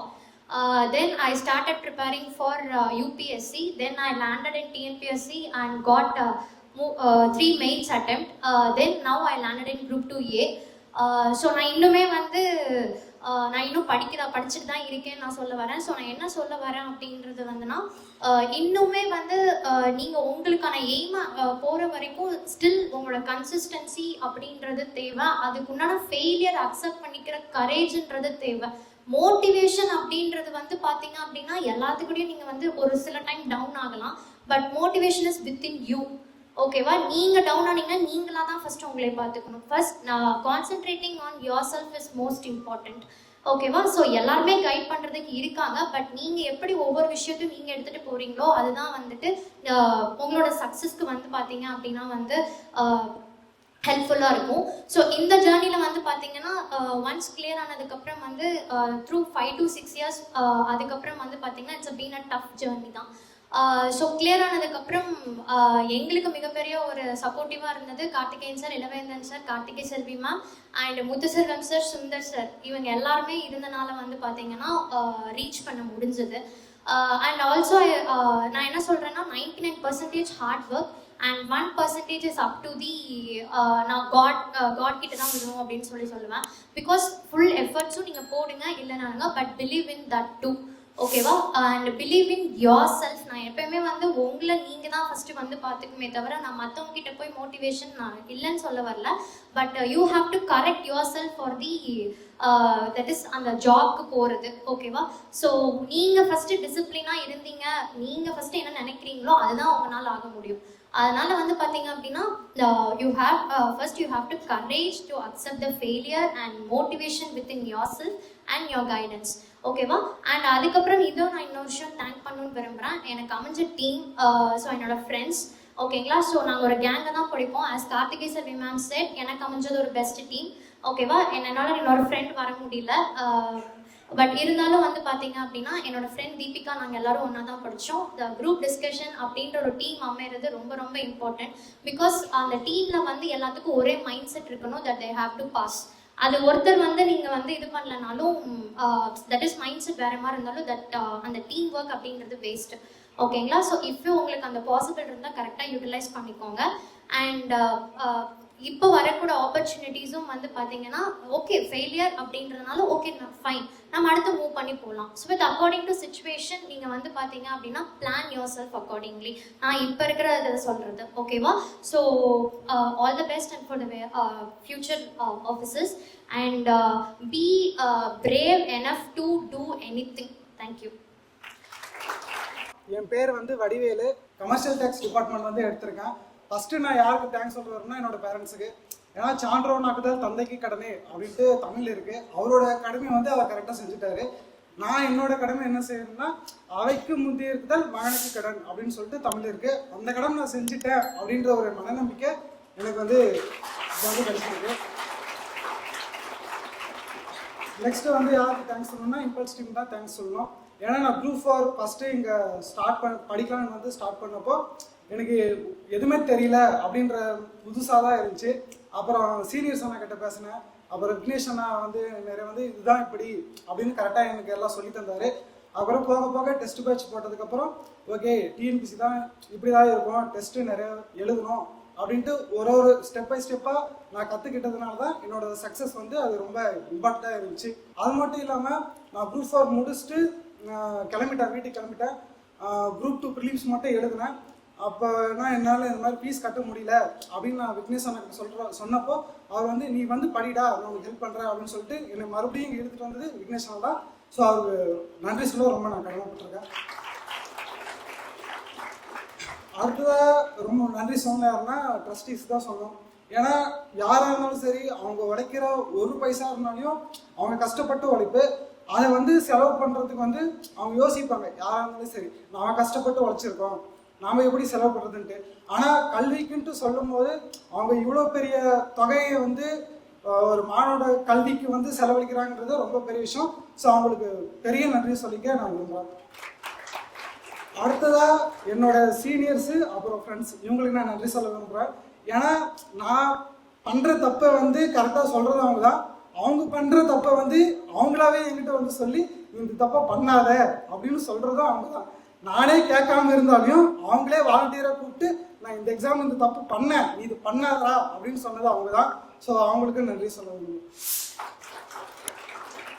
ஸ்டூடெண்ட்ஸ்க்கு நான் என்ன சொல்கிறேன்னா, நீங்கள் படிக்கிறதெல்லாம் நல்லா படிக்கிறீங்கன்னு நான் இல்லைன்னு சொல்ல, ஆனால் படிக்கிறத வந்து கரெக்டாக தெளிவாக படிங்க, கற்பனையோடு படிங்க. ஏன்னா நம்ம இப்போ ஏதாவது ஒரு சப்ஜெக்ட் படிக்கிறதுனாலுமே சரி, அதை வந்து நீங்கள் உங்கள் மைண்ட் ஃபுல்லாக ஓட்டி பாருங்கள். ஒரு கதை மாதிரி, ஒரு படம் மாதிரி நீங்கள் ஓட்டி பார்த்தீங்கன்னா உங்கள் மைண்ட் வந்து அப்படி நிற்கும். அதே மாதிரி ஓவர் திங்க் பண்ணாதீங்க. ஏன்னா எனக்கு ரொம்ப பிரச்சனை என்னென்னா ஓவர் திங்க் தான். நான் அப்பப்போ யோசிச்சிட்டே இருப்பேன், படிச்சுட்டே இருப்பேன், திடீர்னு ஏன்டா இப்படி நடக்குது அப்படின்னு சொல்லிட்டு யோசிச்சிருப்பேன். அது பண்ணிங்கன்னா அது ரொம்ப உங்களுக்கு டிப்ரெஷன் நிலைமைக்கு கொண்டு போயிடும். நைட்டில் உங்களுக்கு தூங்கவும் கூடாது. ஸோ அதனால் ஓவர் திங்க் பண்ணுறதை வந்து குறைச்சிக்கோங்க. அப்கமிங்கில் நிறைய எக்ஸாம்ஸ் வருது. ஸோ அதுக்காக நல்லா ஹார்ட் ஒர்க் பண்ணுங்கள். நல்லதே நடக்கும், விட்டு நிச்சயம். தேங்க்ஸ். ஸோ காலை வணக்கம் எல்லாத்துக்கும். நான் வந்து எப்படி இங்கே வந்தேன் அப்படிங்கிற ஜேர்னியை வந்து ஷேர் பண்ணணும்னு நினைக்கிறேன். ஆக்சுவலாக நான் வந்து 2020 வந்து 12th படிச்சுட்டு இருந்தேன் அங்கே என் ஊர் பக்கத்தில் இருக்க ஒரு ஸ்கூலில். அப்போ வந்து விக்னேஷ் சார் வந்து அங்கே ஸ்டாஃபாக இருந்தார். ஸோ வந்து அரௌண்ட் மார்ச் டைம் எனக்கு வந்து ஆனுவல் டே நடந்துட்டு இருந்துச்சு, கீழே நடந்துட்டு இருந்தது. விக்னேஷ் சார் வந்து நீங்கள்லாம் போகக்கூடாதுன்னு எனக்கு தமிழ் ஃபுல் போர்ஷன் டெஸ்ட் வந்து வச்சுட்டு இருந்தாரு. ஸோ டெஸ்ட் முடிச்சதுக்கப்புறம் அவர் கேட்குறாரு, 12th முடிச்சதுக்கப்புறம் எல்லாரும் என்ன பண்ண போறீங்க, நெக்ஸ்ட் என்ன கரியர் சூஸ் பண்ண போறீங்கன்னு கேட்டுட்டு இருந்தாரு. அப்போ நான் சொன்னேன், சார் நான் கவர்மெண்ட் எக்ஸாம்ஸ் போகலான்னு இருக்கேன் அப்படின்னு வந்து நான் சொன்னேன். அதே மாதிரி அவர் சொன்னார், அப்பதான் நம்ம இன்ஸ்டியூட் வந்து ஸ்டார்ட் பண்ண புதுசு. ஸோ அவர் வந்து சொல்லிட்டு இருந்தாரு, இப்படி நம்ம கிட்ட இன்ஸ்டியூட் இருக்கு அப்படி, நீ வந்து பாரு, பிடிச்சிருந்தா ஜாயின் பண்ணு அப்படின்னாரு. தென் நான் காலேஜ்மே வந்து கோயம்புத்தூர் ஜாயின் பண்ற மாதிரி ஐடியால இருந்தது. ஸோ வந்தாச்சு, இன்ஸ்டியூட் பிடிச்சது, காலேஜும் இங்கே அமைஞ்சிருச்சு. ஸோ அப்போ ஸ்கூல்ல ஸ்டார்ட் பண்ணதுல இருந்து இப்போ நான் இங்கே நின்று பேசிட்டு இருக்க வரைக்கும் விக்னேஷ் சார் இல்லைன்னா கண்டிப்பா இது நடந்திருக்காது. So thank you Vignesh sir for this. Then அதுக்கப்புறம் இம்பல்ஸ் வந்தாச்சு. வந்ததுக்கப்புறம் மென்டார் எல்லாத்துக்கும் அசைன் பண்ணியிருப்பாங்க இல்லையா, அப்படிதான் வந்து எனக்கு என்னோட மென்டாரை வந்து அசைன் பண்ணாங்க. ஸோ ஒரு விஷயம் புதுசாக வருதுன்னா அதை மோல்ட் பண்ணுறது வந்து ரொம்ப ஈஸி. ஸோ அதுக்கு கரெக்டான கைடன்ஸ் இருந்தால் மட்டும் போதும். ஸோ அப்படி எனக்கு அசைன் பண்ணவங்க தான் யார் அப்படின்னு வந்து பார்த்தீங்கன்னா தீபாக்கா. ஸோ வந்து நமக்கு ஸ்டார்டிங்ல பயம் இருக்கு இல்லையா, இதை வந்து நம்ம படிச்சிடலாமா, இன்னும் நிறைய இருக்கே அப்படியெல்லாம் இருக்கும்போது இதெல்லாம் ஒண்ணுமே இல்லை, ரொம்ப ரொம்ப ஈஸியான விஷயம், நீ படிக்கலன்னா யார் படிப்பா. ஸோ இது மாதிரி என்னை வந்து பாசிட்டிவா ஸ்டார்ட் பண்ண வச்சது யாருன்னா என் தீபாக்கா தான். ஸோ அவங்களுக்கு ஒரு பெரிய தேங்க்ஸ் வந்து சொல்லிக்கிறேன். தென் அதுக்கப்புறம் ஸ்டார்ட் பண்ணியாச்சு, ப்ரிப்பரேஷன் எல்லாம் முடிச்சாச்சு. ஸோ அந்த லாஸ்ட் எண்ட் இருக்கும் இல்லையா, சிலபஸ் எல்லாம் கவர் பண்ணதுக்கு அப்புறம் அப்பா அண்ணா சொன்ன மாதிரி பயங்கரமா ஓவர் திங்க் பண்ணுவேன். நான் ஒரு சும்மாவே ஒரு ஓவர் திங்கர். ஸோ எக்ஸாம் வந்ததுக்கு அப்புறம் இன்னும் நான் கரெக்டாக தான் படிச்சிருக்கேன், நான் படிச்சதெல்லாம் மறந்துருமா, இது மாதிரி நான் நிறைய ஓவர் திங்க் பண்ணுவேன். அப்போ நான் மீட் பண்ணவர் தான் ஸ்ரீராம் அண்ணா. ஸோ ஷெட்யூல் போட்டு கொடுக்கறதா இருக்கட்டும், இந்த 2 சப்ஜெக்டை வந்து கம்பைன் பண்ணி படிக்காத, இது படி, கொஷின்ஸை இப்படி அனலைஸ் பண்ணு, ஒண்ணுமே இல்லை. ஸோ அது மாதிரி வந்து என்ன ஸ்ட்ரெஸ் ஆகாம பார்த்துக்கிட்டது வந்து ஸ்ரீராம் அண்ணா தான். ஸோ அவருக்கு ஒரு பெரிய தேங்க்ஸ் சொல்லிக்கிறேன். தென் அதுக்கப்புறம் ஸ்பெஷல் தேங்க்ஸ் டு என்னோட best friend Abinesh sir. So அவர் இல்லைன்னா வந்து இன்னும் கஷ்டம். ஏன்னா நான் முன்னாடி சொன்ன மாதிரி நான் நிறைய நெகட்டிவா திங்க் பண்ணுவேன். ஸோ முடியாதோ, பண்ண முடியாதோ அப்படிலாம் நினைக்கும் போது ரொம்ப பாசிட்டிவா என் கூடவே இருப்பாரு. பார்த்துக்கலாம், பண்ணிக்கலாம், ஒரு பிரேக் கூட்டிட்டு போறதா இருக்கட்டும், எல்லாமே அவர் பண்ணாரு. ஸோ ரொம்ப ரொம்ப பெரிய தேங்க்ஸ் சார். தென் அதுக்கப்புறம் என்னோட ட்ரஸ்டீஸ். ஸோ நான் வந்து மே 2023ல இருந்து மே 2024 வரைக்கும் நான் ஃபுல்லாமே ட்ரஸ்ட்ல தான் படித்தேன் அந்த 1 இயர். ஸோ ட்ரஸ்டீஸ் இல்லைன்னா இது வந்து பாசிபிள் கிடையாது. ஸோ அவங்களுக்கு ஒரு பெரிய தேங்க்ஸ். தென் அதுக்கப்புறம் இம்பல்ஸோட ஸ்டாஃப் ரஞ்சித் அண்ணாவா, யாஷிக் அண்ணா, இது மாதிரி நிறைய பேர் வந்து இதுக்கு பின்னாடி இருக்காங்க. ஸோ அவங்க எல்லாத்துக்குமே ஒரு பெரிய தேங்க்ஸ். அவங்க இல்லைன்னா கண்டிப்பா முடியாது. ஏன் அப்படின்னு பாத்தீங்கன்னா, நான் வந்து மாசத்துல பாதி நாள் வந்து ஹாஸ்பிட்டல்ல தான் இருப்பேன். இங்க இருக்க ராம்வேல் ஹாஸ்பிட்டலுக்கு எத்தனை டைம் போனேன்னு எனக்கே கணக்கு தெரியாது. ஸோ ஒவ்வொரு டைம் உடம்பு சரியாத டைம்லயும் மிட் நைட்லயா இருக்கட்டும் கூட்டிட்டு போயிட்டு வந்துட்டு பாத்துக்கிட்டது எல்லாத்துக்குமே ரொம்ப பெரிய தேங்க்ஸ். ஸோ இதுல வந்து முக்கியமான ரோல் பிளே பண்ணது யாரா, என்னோட ரூம்மேட்ஸ் தான். ஸோ நான் இங்க வந்ததுல இருந்து நான் வெக்கேட் பண்ணி போற வரைக்கும் என்னை பார்த்துக்கிட்ட என்னோட ஃப்ரெண்ட்ஸ், ரூம்மேட்ஸ் எல்லாத்துக்குமே ஒரு ரொம்ப பெரிய தேங்க்ஸ். தென் அதுக்கப்புறம் இந்த ப்ரிப்பரேஷன் ஜேர்னில வந்து நான் நிறைய விஷயங்கள் கத்துக்கிட்டேன். ஸோ எனக்கு வந்து ரொம்ப சின்ன வயசு அப்படிங்கிறங்காட்டி நான் நிறைய விஷயங்கள் அடிபட்டு கத்துக்கிட்டேன். ஸோ அது எல்லாமே உங்க கூட கொஞ்சம் ஷேர் பண்ணா நல்லா இருக்கும் அப்படின்னு வந்து நினைக்கிறேன். ஸோ நான் என்ன பார்த்தேன்னா, இந்த ப்ரிப்பரேஷன் ஜேர்னி வந்து மொத்தமா 3ஆ பிரிக்கலாம். ஸோ ஸ்டார்டிங், தென் பாதி படிச்சது, தென் ஃபுல்லா படிச்சது. இங்க நிறைய பேர் இப்பதான் ஸ்டார்ட் பண்றவங்கள இருக்கலாம், இல்ல பாதி படிச்சவங்க இருக்கலாம், இல்ல ஃபுல்லா படிச்சவங்க கூட இருக்கலாம். ஸோ இதுல நீங்களும் நிறைய பேர் இதை ஃபேஸ் பண்ணீங்க அப்படின்னு வந்து நினைக்கிறேன். ஸோ ஒருத்தங்க ஸ்டார்ட் பண்றாங்க அப்படின்னா அவங்கள மோல்ட் பண்றது நான் முன்னாடி சொன்ன மாதிரி ரொம்ப ரொம்ப ஈஸி. அதுக்கு ரொம்ப முக்கியமான விஷயமே ஒரு ப்ராப்பரான கைடன்ஸ். ஸோ கரெக்டா உங்களை ஒருத்தங்க கைட் பண்றாங்க அப்படின்னா கண்டிப்பா உங்களால அந்த எக்ஸாம் வந்து கிளியர் பண்ண முடியும். தென் அதுக்கப்புறம் என்னன்னு பாத்தீங்கன்னா, எல்லாரும் இன்ஸ்டியூட் நான் பார்த்திருக்கேன், நிறைய புது ஸ்டூடெண்ட்ஸ் இன்ஸ்டியூட் வந்த புதுசுல வந்து தட்டுறோம் தூக்குறோம் இந்த எக்ஸாமே கிளியர் பண்றோம் அப்படிங்கிற அளவுக்கு வேகமா படிப்பாங்க. பட் ஆனா ஒரு 2 months 3 months ஆனதுக்கு அப்புறம் அந்த ஸ்பீட் வந்து இருக்காது. பட் அதே ஸ்பீடோட மெயின்டைன் பண்ணீங்கன்னா கண்டிப்பா அந்த எக்ஸாம் வந்து ஈஸியா கிளியர் பண்ணிடலாம். தென் மேத்ஸ் வந்து 1 hour to 2 hour வரைக்கும் எல்லாரும் பார்க்கலாம், ஓகேவா. பட் ஆனா ஆப்டிடியூடோட இல்லாம ரீசனிங்கும் நிறைய பேர் பார்க்கலாம். ஏன்னா நான் ரீசனிங் பார்த்து யாரையுமே பார்த்தது இல்லை. ஸோ ரீசனிங்கும் ஒரு நாளைக்கு 15 minutes to 20 minutes பார்த்தீங்க அப்படின்னா ரொம்பவே ஹெல்ப்ஃபுல்லாக இருக்கும். தென் அதுக்கப்புறம் என்னன்னு பார்த்தீங்கன்னா சோர்சஸ். இந்த இடத்துல நிறைய பேர் வந்து தடுமாறுவாங்க. இப்போ நீங்கள் ஒரு ப்ரிப்பரேஷனுக்குள்ள வரீங்க அப்படின்னா அப்போவே உங்களோட சோர்சஸை முடிவு பண்ணிடுங்க. நான் ஸ்கூல் புக்ஸ் தான் படிக்க போகிறேன், இல்லைனா மெட்டீரியல்ஸ் தான் படிக்க போகிறேன், ஓன் நோட்ஸ் தான் எடுக்க போகிறேன் அப்படின்னு வந்து முடிவு பண்ணிடுங்க. ப்ரிப்பரேஷன் போயிட்டு இருக்க டைமில் வந்து அந்த இன்ஸ்டியூட்டில் அது இருக்குது, இந்த இன்ஸ்டியூட்டில் இது இருக்குது, இல்லை இவங்க இந்த புக் ரிலீஸ் பண்ணியிருக்காங்க, இது ஹெல்ப்ஃபுல்லாக இருக்கும்னு சொல்கிறாங்க, அப்படி எதையுமே வந்து பண்ணாதீங்க. ஓகேவா? ஸோ உங்களுக்கான சோர்சஸை நீங்கள் முன்னாடியே முடிவு பண்ணிக்கங்க. தென் அதுக்கப்புறம் டெஸ்ட். ஸோ இந்த விஷயம் வந்து எல்லாரும் என்ன பண்ணுவாங்கன்னா, நான் சிலபஸ் முடிச்சுட்டு போட்டுக்கிறேன், அந்த ஸ்டாண்டர்ட் முடிச்சுட்டு போட்டுக்கிறேன் அப்படின்னு சொல்லுவாங்க. கிடையாது. ஸோ 6th ஃபர்ஸ்ட் டேர்ம் படிக்கிறீங்கன்னா அப்பவே அதை டெஸ்ட் போட்டு பாருங்க. அப்பதான் டு த ஃபுல் டெஸ்ட் வரைக்கும் அது வந்து கண்டினியூ ஆகும். ஓகேவா? அது ரொம்பவே ஹெல்ப்ஃபுல்லா இருக்கும். தென் அதுக்கப்புறம் என்னன்னு பாத்தீங்கன்னா, நான் முன்னாடி சொன்ன மாதிரி பாதி படிச்சாச்சு. ஓகேவா? ஸோ ஸ்டார்டிங்ல கொஞ்சம் படிச்ச உடனே வந்து நமக்கு டவுட்ஸ் வரும். கரெக்டா தான் படிக்கிறோமா, நம்ம கரெக்டா தான் கொண்டு போறோமா அப்படிங்கிற மாதிரியான ஒரு டவுட்ஸ் எல்லாம் வரும். ஓகேவா? அப்பெல்லாம் கண்டிப்பா உங்க மென்டாரை டிஸ்கஸ் பண்ணுங்க. அப்பதான் உங்களுக்கு தெரியும் நீங்க கரெக்டா கொண்டு போறீங்களா இல்லையா அப்படிங்கிறது. ஓகேவா? ஓகே. தென் நான் முன்னாடி சொன்ன மாதிரி ஸ்பீடை குறையாம உங்களை நீங்களே சியர் பண்ணிக்கிட்டு முன்னாடி போயிட்டே இருங்க. தென் அதுக்கப்புறம் பாதி படிச்சாச்சு, சிலபஸ்ல பாதி கவர் பண்ணிட்டோம். ஸோ இப்போ கவர் பண்ணதுக்கு அப்புறம் நமக்கு என்ன மாதிரியான விஷயங்கள்லாம் இருக்கும் அப்படின்னு வந்து பாத்தீங்கன்னா ஃபர்கெட்டிங். ஓகேவா? இது வந்து ரொம்ப இம்பார்ட்டன்டான ஸ்டேஜ். பாதி படிச்சதே எனக்கு மறந்த மாதிரி இருக்கு, எல்லாமே மறந்த மாதிரி இருக்கு, காலையில எந்திரிச்சோன்னே எனக்கு எல்லாமே புதுசா படிக்கிற மாதிரி இருக்கு அப்படின்னு நம்ம நிறைய பேர் வந்து இங்க ஃபீல் பண்ணுவோம். கரெக்டா? ஸோ அதுக்கெல்லாம் முக்கியமான விஷயம் என்னன்னு பாத்தீங்கன்னா, கண்டினியூஸா ரிவிஷன் பண்ணிக்கிட்டே இருக்கிறது, டெஸ்ட் போட்டுட்டே இருக்கிறது. ஓகேவா? அதே மாதிரி நிறைய ஃப்ரெண்ட்ஸ் கொஸ்டின் கேட்க சொல்லுங்க. ஸோ இவங்க எல்லாருமே சொன்ன மாதிரி இந்த குரூப் டிஸ்கஷன்ல ரொம்ப முக்கியமான விஷயமே கொஸ்டின் கேட்கறது. மாத்தி மாத்தி உங்களை யாரையாவது கொஸ்டின் கேட்க சொல்லுங்க. அப்பதான் உங்களுக்கு தெரியும் நம்ம படிச்சிருக்கிறது நமக்கு ஞாபகம் இருக்கா இல்லையா அப்படிங்கிறது. தென் அதுக்கப்புறம் என்ன அப்படின்னு வந்து பாத்தீங்கன்னா, சிலபஸை கம்ப்ளீட் பண்றதுக்கான ஃபியர் வந்து இந்த ஸ்டேஜ்ல வந்துடும். சிலபஸை முடிச்சிருவோமா, பாதி முடிச்சிட்டோம், இன்னும் பாதி இருக்கு, முடிச்சிருவோமா இல்லையா அப்படிங்கிற ஒரு சிலபஸ் ஒரு பயம் வந்து வரும். அப்படி பயம் வரும்போது நீங்க எல்லாம் என்ன பண்ணுவீங்க தெரியுமா? சுத்தியும் 4 புக்கை வச்சுப்பீங்க. எக்கனாமிக்ஸ், ஐஎன்எம் இது மாதிரி 4 வச்சுட்டு அங்க கொஞ்சம் இங்கே கொஞ்சம் படிச்சுட்டு இருப்பீங்க. அப்படி படிக்காதீங்க. ஒரு சிலபஸை ஒரு சப்ஜெக்டை ஃபர்ஸ்ட் கவர் பண்ண ட்ரை பண்ணுங்க. ஓகேவா? இது வந்து எப்படி இருக்கும்னு பாத்தீங்கன்னா, கொஞ்சம் படிக்கிறதையும் தெளிவா படிக்க விடாது. ஸோ அதனால என்ன பண்ணுவீங்க அப்படின்னு வந்து பாத்தீங்கன்னா, ஃபர்ஸ்ட் ஒரு சப்ஜெக்டா முடிக்க பாருங்க. தென் அதுக்கப்புறம் என்ன அப்படின்னு வந்து பாத்தீங்கன்னா, புது மெத்தட்ஸ். இந்த பாதி சிலபஸ் முடிச்சதுக்கு அப்புறம் நிறைய பேர் வந்து நான் இப்ப இருந்து எழுதி பாக்குறேன் அப்படின்னு வந்து சொல்லுவாங்க. இல்ல அப்படின்னா நான் யூடியூப் பார்த்து நோட்ஸ் எடுத்துக்கிறேன் அப்படின்னு வந்து சொல்லுவாங்க. ஸோ தான் படிச்சுட்டு இருக்க ஒரு மெத்தடை விட்டுட்டு புதுசா ஒரு மெத்தடை வந்து ட்ரை பண்ணுவாங்க. இது உங்களுக்கு இன்னும் ஈஸியா இருந்து சக்சஸ் கொடுத்ததுன்னா ரொம்ப ரொம்ப ஓகே. இல்ல அப்படிங்கிற பட்சத்துல அதை வந்து விட்டுருங்க. ஓகேவா? ஓகே. ஸோ ஸ்டார்டிங் முடிச்சாச்சு, பாதி படிச்சவங்களுக்கு எப்படி இருக்குன்னு சொல்லியாச்சு, அடுத்து வந்து லாஸ்ட் ஃபுல்லா படிச்சு முடிச்சாச்சு. இதுதான் வந்து ரொம்ப ஒரு கொடுமையான ஸ்டேஜ் அப்படின்னு கூட சொல்லலாம். ஏன்னா அண்ணா சொன்ன மாதிரி ஓவர் திங்க் ஆகும். எல்லாத்துக்குமே நான் பார்த்த வரை ஓவர் திங்க் ஆச்சு. நம்ம கரெக்டா தான் படிச்சிருக்கோமா, கரெக்டா தான் போயிட்டு இருக்கோமா, படிச்சதெல்லாம் மறக்காது இல்லை, இது மாதிரி நிறைய வந்து வரும். ஸோ இதுக்கெல்லாம் ஒரே சொல்யூஷன் என்னன்னு பாத்தீங்கன்னா, கண்டினியூஸா ரிவிஷன் பண்ணிக்கிட்டே இருங்க, டெஸ்ட் போட்டுக்கிட்டே இருங்க, குரூப் டிஸ்கஷன் பண்ணிக்கிட்டே இருங்க. ஓகேவா? ஓகே. அதே மாதிரி உங்களை நம்புங்க. ஃபுல் ஜேர்னி ஃபுல்லா படிச்சாச்சு, சிலபஸை கரெக்டா தான் படிச்சிருப்போம் அப்படின்னு உங்களை வந்து நம்புங்க. தென் அதுக்கப்புறம் என்னன்னு பாத்தீங்கன்னா, சிலபஸ் கவரிங். சிலபஸை வந்து ஃபுல்லா முடிச்சிருப்பீங்க. முடிச்சதுக்கு அப்புறம் என்ன ஆகுதுன்னா, புதுசா ஒருத்தவங்க சொல்லுவாங்க, இந்த டாபிக்ல இருந்து கண்டிப்பா கொஸ்டின் வரும், கண்டிப்பா இந்த டாபிக் வந்து ஆக்சுவலா அது இருந்திருக்காது, பட் ஆனா சொல்லுவாங்க இது வரும் அப்படின்னு யாரோ ஒருத்தங்க சொன்னது காதுல விழுந்துட்டாவே அதை பார்க்கணும்னு ஒழுங்கா படிச்சதையெல்லாம் ரிவைசன் பண்ணாம விட்டுருவோம். ஸோ வந்து படிச்சதை ஃபர்ஸ்ட் ரிவைஸ் பண்ணுங்க, அதுக்கப்புறம் புதுசா படிக்கிறது எல்லாமே படிக்கலாம். தென் அதுக்கப்புறம் என்ன அப்படின்னு வந்து பாத்தீங்கன்னா, ஓவர் கான்ஃபிடென்ட். ஸோ இந்த மாதிரி டைம்ல வந்து ஓவர் கான்ஃபிடென்ட்டா இருக்கக்கூடாது. அதாவது நான் எல்லாமே படிச்சுட்டேன், எனக்கு எல்லாமே தெரிஞ்சிடும். இது என்ன ஆகும் அப்படின்னு வந்து பாத்தீங்கன்னா, 2-3 ரிவிஷனா உங்களை கம்மியா பண்ண வைக்கும், டெஸ்ட் கம்மியா போட வைக்கும், கொஸ்டினா ஒழுங்கா ரீட் பண்ண கூட வைக்காது. ஓகேவா? நமக்கு தான் எல்லாமே தெரியுமே அப்படின்னு கொஸ்டினை ஒழுங்கா கூட ரீட் பண்ண வைக்காது. ஸோ ஓவர் கான்ஃபிடென்ட்டா இருக்கலாம், பட் ஆனால் ஓவர் கான்ஃபிடென்ட்டா இருக்காதீங்க. தென் அதுக்கப்புறம் என்னன்னு பாத்தீங்கன்னா, இந்த டைம்ல தான், இந்த ஃபுல் ஸ்டேஜ் அப்படிங்கிற இந்த டைம்ல தான் நீங்க நிறைய ரிவைஸ் பண்ணணும், நிறைய வந்து டெஸ்ட் போடணும், குரூப் டிஸ்கஷன் பண்ணணும். தென் அதுக்கப்புறம் என்னன்னு பாத்தீங்கன்னா, இந்த ஸ்டேஜ்ல தான் உங்களோட எமோஷன்ஸை கண்ட்ரோல் பண்ணணும். ஏன்னா நிறைய ஸ்ட்ரெஸ் ஆகும் எல்லாத்துக்குமே. நிறைய பேர் இதை ஃபேஸ் பண்ணிருப்பீங்கன்னு நினைக்கிறேன். பயங்கரமா ஸ்ட்ரெஸ் ஆகும், பயங்கரமா கோவம் வரும். இது மாதிரியான விஷயங்கள் எல்லாமே நீங்க வந்து பார்த்து ஹேண்டில் பண்ணணும் இந்த லாஸ்ட் ஸ்டேஜ்ல தான். ஸோ இது கூட எல்லாமே வந்து டிசிப்ளின் வந்து ரொம்ப ரொம்ப முக்கியம். தென் அது கூடவே கன்சிஸ்டன்சியும், ஹார்ட் ஒர்க்கும். ஸோ இது எல்லாமே இருந்தா கண்டிப்பா வந்து நம்மளும் ஒரு நாள் சக்சஸ் ஆகலாம். ஸோ நீங்களும் அடுத்த வருஷம் இதே மாதிரி நீங்க இங்க பேசணும் அப்படின்னு நினைச்சு ஆல் தி பெஸ்ட். தேங்க்யூ. வணக்கம், என் பேர் ஜோதி. நான் இப்போ நடந்து முடிஞ்ச 2024 குரூப் 4ல பார்த்தீங்க அப்படின்னா ஃபாரஸ்ட் டிபார்ட்மெண்ட் எடுத்திருக்கேன், ஜூனியர் அசிஸ்டன்ட். 36 ஸ்டார்ட் பண்ணணும்னு நினைக்கிறப்ப என் பையன் +1 படிக்கிறான், என் பொண்ணு 2nd ஸ்டாண்டர்ட். ஸோ 2 பேருமே முக்கியம் இல்லைங்களா? சின்ன குழந்தையும் முக்கியம், பெரிய பையனும் முக்கியம். அப்போ வந்து பார்த்தீங்க அப்படின்னா எனக்கு அந்த சமயத்தில் ஃபுல் சப்போர்ட்டிவாக இருந்தது பார்த்தீங்க அப்படின்னா என்னோட அம்மா. அவங்க வந்து என்னோட ஃபேமிலியில இத்தனை வருஷம் நான் படிக்கணும் வந்தாலும் நம்பிக்கையோட நீ படி, ஃபேமிலியை நான் பார்த்துக்கிறேன் அப்படி சொல்லிட்டு என்னை வந்து படிக்க அனுப்புனது அவங்க தான். ஸோ இப்போ நான் வந்து ஃபேமிலி இருக்கு, என்னோட வந்து ஈரோடு,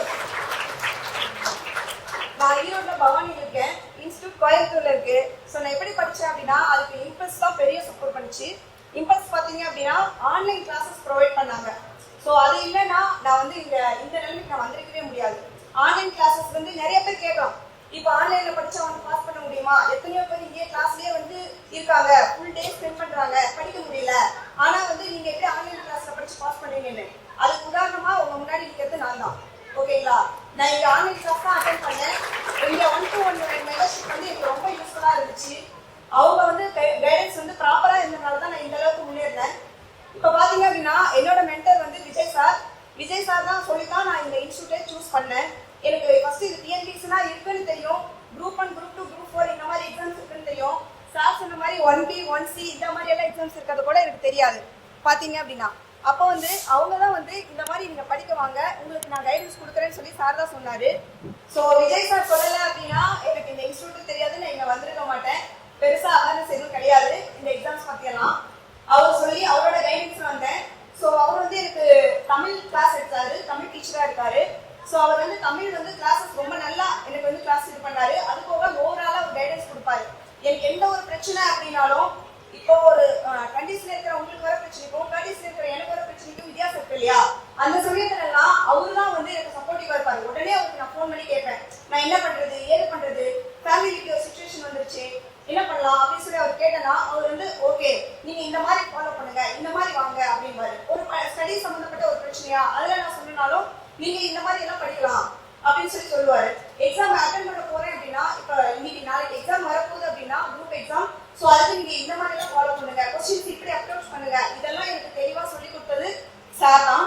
அதுக்கப்புறம் பாத்தீங்க அப்படின்னா நான் இம்பல்ஸ் இன்ஸ்டியூட்டோட ட்ரஸ்டிங்களுக்கு ரொம்ப தேங்க்ஸ் பண்ணிக்கிறேன். நீங்க வந்து ஒரு ஸ்டூடெண்ட் மேல நீங்க தூக்கி விட்டதா நீங்க நினைக்கவே கூடாது. ஸ்டூடெண்டோட ஃபேமிலி அவங்களோட ஜென்ரேஷனே நீங்க மேல கொண்டு வந்துட்டு இருக்கீங்க. அந்த வகையில எனக்கு ரொம்ப சந்தோஷம். இப்போ பாத்தீங்க அப்படின்னா இதை படிச்சவங்க இன்னைக்கு பேசுனாங்க, நிறைய பேர் ட்ரெஸ்ல படிச்சேன்னு சொன்னாங்க. எனக்கு அது ரொம்ப கேட்க ரொம்ப சந்தோஷமா இருந்தது. கண்டிப்பா அவங்க ஜென்ரேஷன் இதனால மேல போகும். உங்களுக்கு என்னன்னைக்கும் அவங்களோட ஃபேமிலியோட ஆசீர்வாதம் நம்ம ட்ரஸ்டீஸோட ஃபேமிலிஸ்க்கு கண்டிப்பா கிடைக்கும். அதை நினைச்சு எனக்கு ரொம்ப சந்தோஷமா இருக்கு. அதுக்கப்புறம் பாத்தீங்க அப்படின்னா என்னோட ஹஸ்பண்ட் வந்து பாத்தீங்க அப்படின்னா ஃபுல் சப்போர்ட், என்னோட பேக் போனே அவர் தான் அப்படின்னு சொல்லலாம். நான் குரூப் 4 2024 முடிச்சு ஒரு 4 டேஸ்ல வந்து வந்தேன். ஒரு மேரேஜ் பக்கத்துல ஒரு ஃபங்க்ஷன், ரிலேட்டிவ் ஃபங்க்ஷன் போயிருக்கேன். அந்த இடத்துல வச்சு என்ன ஒருத்தர் ஒரு 20 பேர் முன்னாடி அசிங்கப்பட்டுட்டாரு. நீ எல்லாம் எனக்கு இந்த எக்ஸாம் படிக்கிற, உனக்கெல்லாம் வந்து இதெல்லாம் கிடைக்காது அப்படின்னு சொல்லிட்டாரு. அது முடிஞ்சு ஒரு 4 நாள்லயே வந்து கவர்மெண்ட் குரூப் 4 எக்ஸாம் இருக்கு. அதை பாத்தீங்க அப்படின்னா அதுல எனக்கு மார்க் குறைஞ்சிச்சோ அப்படின்னு பயம் ஆயிட்டு ரொம்ப டிப்ரெஷன் ஆயிட்டேன். ஒரு நாள் என்னால படிக்கவே முடியல. அடுத்து கண்டினியூஸா குரூப் 2 ப்ரிலிம்ஸ் வரப்போகுது, 1 மந்த்ல கால்ஃபர் பண்ண போறாங்க, என்னால படிக்க முடியல. அந்த சமயத்துல அவருக்கு மோட்டிவேட் பண்ணி மறுபடியும் நீ படி, உன்னால முடியும், வெளியே இருக்கவங்க யாருக்கு தெரிய போகுது, நம்ம ஃபேமிலியில் இருக்க நமக்கு தான் தெரியும், நீ கண்டிப்பா படி, மேல வருவ அப்படின்னு சொல்லிட்டு அவர் தான். அவர் சொல்லலைன்னா நான் குரூப் 2 ப்ரிலிம்ஸ் எழுதிக்க மாட்டேன். அதை கிளியர் பண்ணி குரூப் 2, 2A 2 மெயின்ஸும் இப்போ நான் அட்டன் பண்ணியிருக்கேன். அதுக்கு எல்லாமே அவர் தான் காரணம். அவருக்கு நான்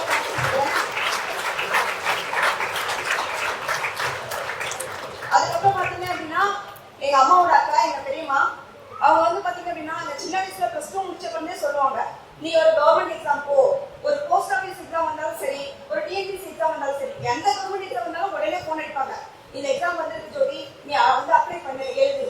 ஆனா அப்பெல்லாம் நான் பெருசா கண்டுக்க மாட்டேன், பிசினஸ் பண்ணலாம் அந்த மாதிரி ஒரு எண்ணத்துல தான் நான் இருந்துட்டேன். படிப்பு, இந்த கவர்மெண்ட் வேலைக்கு போகணும் அந்த மாதிரி எதுவுமே கிடையாது. இருந்தாலும் அவங்க சொல்லிக்கிட்டே இருப்பாங்க. திரும்ப அவங்க வந்து ஸ்கூல் டீச்சரா வேற இருக்காங்க. நான் இந்த மாதிரி என்னோட 36ல நான் படிக்கணும்னு நினைச்சேன். அவங்ககிட்ட தான் சொன்னேன், நான் இந்த மாதிரி படிக்கணும்னு நினைக்கிறேன், புக்ஸ்க்கெல்லாம் நான் என்ன பண்றதுன்னு சொன்னேன். அவங்க ஸ்டூடெண்ட்ஸ் மூலமா எனக்கு புக்ஸ் எல்லாம் நிறைய கலெக்ட் பண்ணி கொடுத்து நீங்க படிங்க அப்படின்னு சொல்லி ஃபுல் சப்போர்ட்டிவா அப்பப்ப நான் என்ன படிக்கிறேன், ஏது படிக்கிறேன் எல்லாத்தையுமே அவங்க கேட்டு தெரிஞ்சுப்பாங்க. ஸோ அவங்களோட சப்போர்ட்டும் எனக்கு இல்லைன்னா நான் இந்த வேலைக்கு நான் வந்துருக்கவே முடியாது. அவங்களுக்கு ஒரு பெரிய தேங்க்ஸ் சொல்லிக்கிறேன்.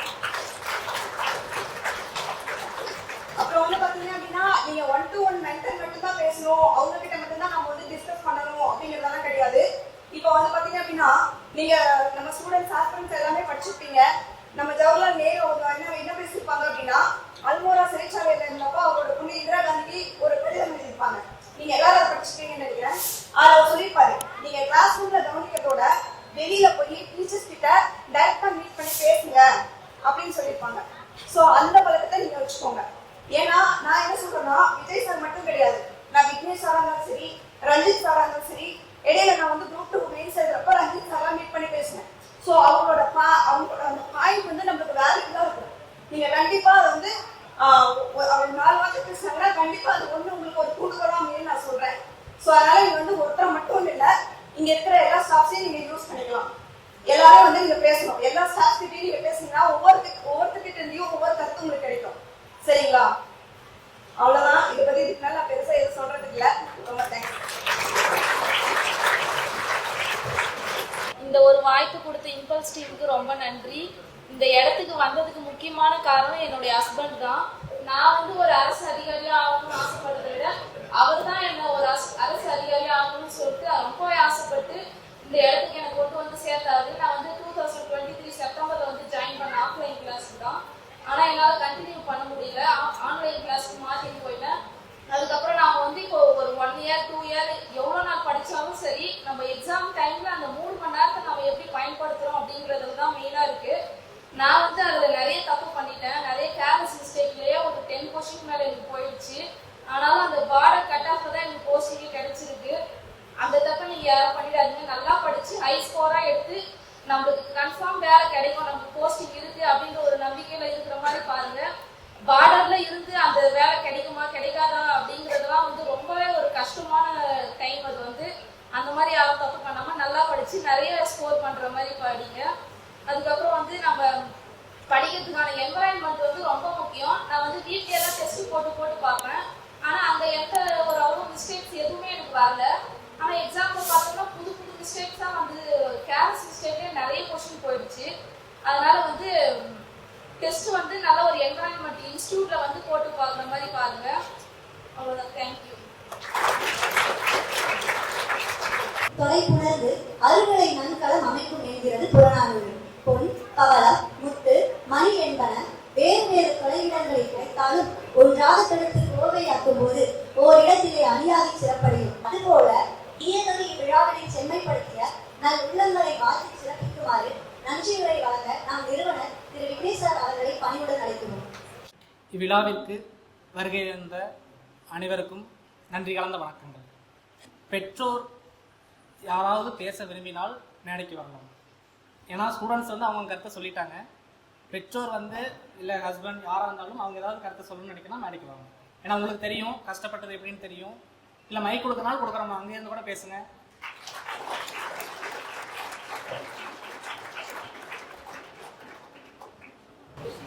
அனைவருக்கும் வணக்கம்.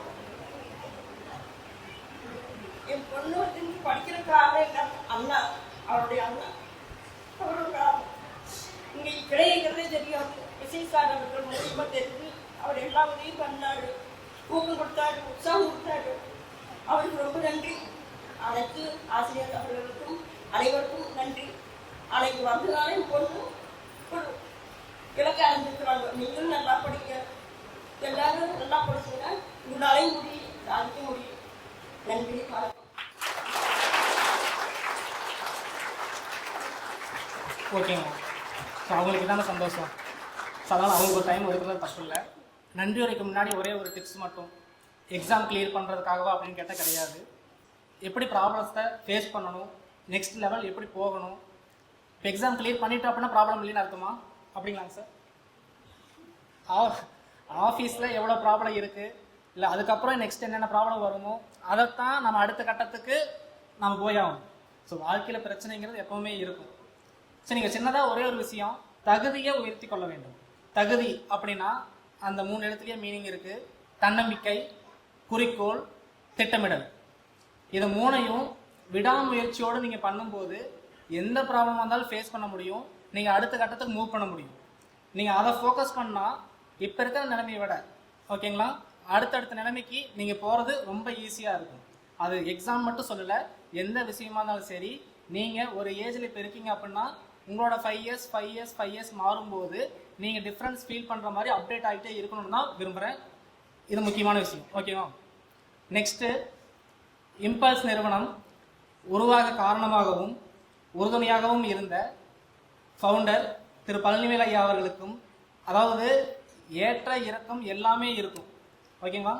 அப்போது எந்த சூழ்நிலையாக இருந்தாலும் பார்த்துக்கலாம், நெக்ஸ்ட் பண்ணிடலாம், அடுத்த ஸ்டெப் மூவ் பண்ணலாம்.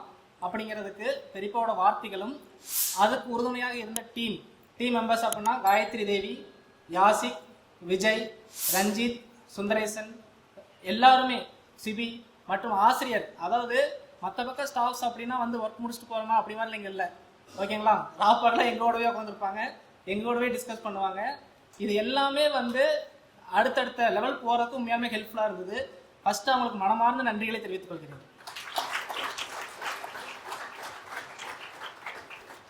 நெக்ஸ்ட், அதாவது என்ன சொல்கிறது, இது வந்து ஃபினான்சியல் இயர் முடிகிற ஸ்டேஜ். ஸோ வேலை பளு கண்டிப்பாக அதிகமாக இருக்கும். வந்திருக்கீங்கெல்லாம் அந்த ஃபீல்டு தான் வந்திருக்காங்க. ஸோ அப்படிங்கிறப்ப வந்து சிரமம் பார்க்காம மாணவர்களின் நலனுக்காக வந்து அவங்களை ஊக்கப்படுத்தி உற்சாகப்படுத்தி அடுத்த லெவலுக்கு போகிறது பற்றியும் எக்ஸாம் எப்படி ஃபேஸ் பண்ணணும் பற்றியும் சிறப்பாக கூறிய சிறப்பு விருந்தினர்கள் செல்வசங்கர் சார் அவர்களுக்கும், இளவேந்தன் சார், கார்த்திகை செல்வம் அவர்களுக்கும் நெஞ்சார்ந்த நன்றிகளை தெரிவித்துக் கொள்கிறேன். எல்லாரும் சொன்ன மாதிரி தான் ட்ரஸ்ட்டுக்கு ஒரு தொகை இப்போ கொடுக்குறது அப்படின்னா அது ஈஸி. இது வடிவேல் சொன்னார், அந்த தொகையின் மதிப்பு இல்லாதவர்களுக்கு நல்லாவே புரியும் அப்படிங்கிற மாதிரி பெரும் தொகையை கொடுத்து ராமலிங்க மாமா, நல்லமுத்து மாமா அவர்கள் 3 மாணவர்களை இப்பொழுது அடுத்த லெவல் எக்ஸாம் கிளியர் பண்ண வச்சு கவர்மெண்ட் ஆஃபீஸராக மாற்றிருக்காங்க.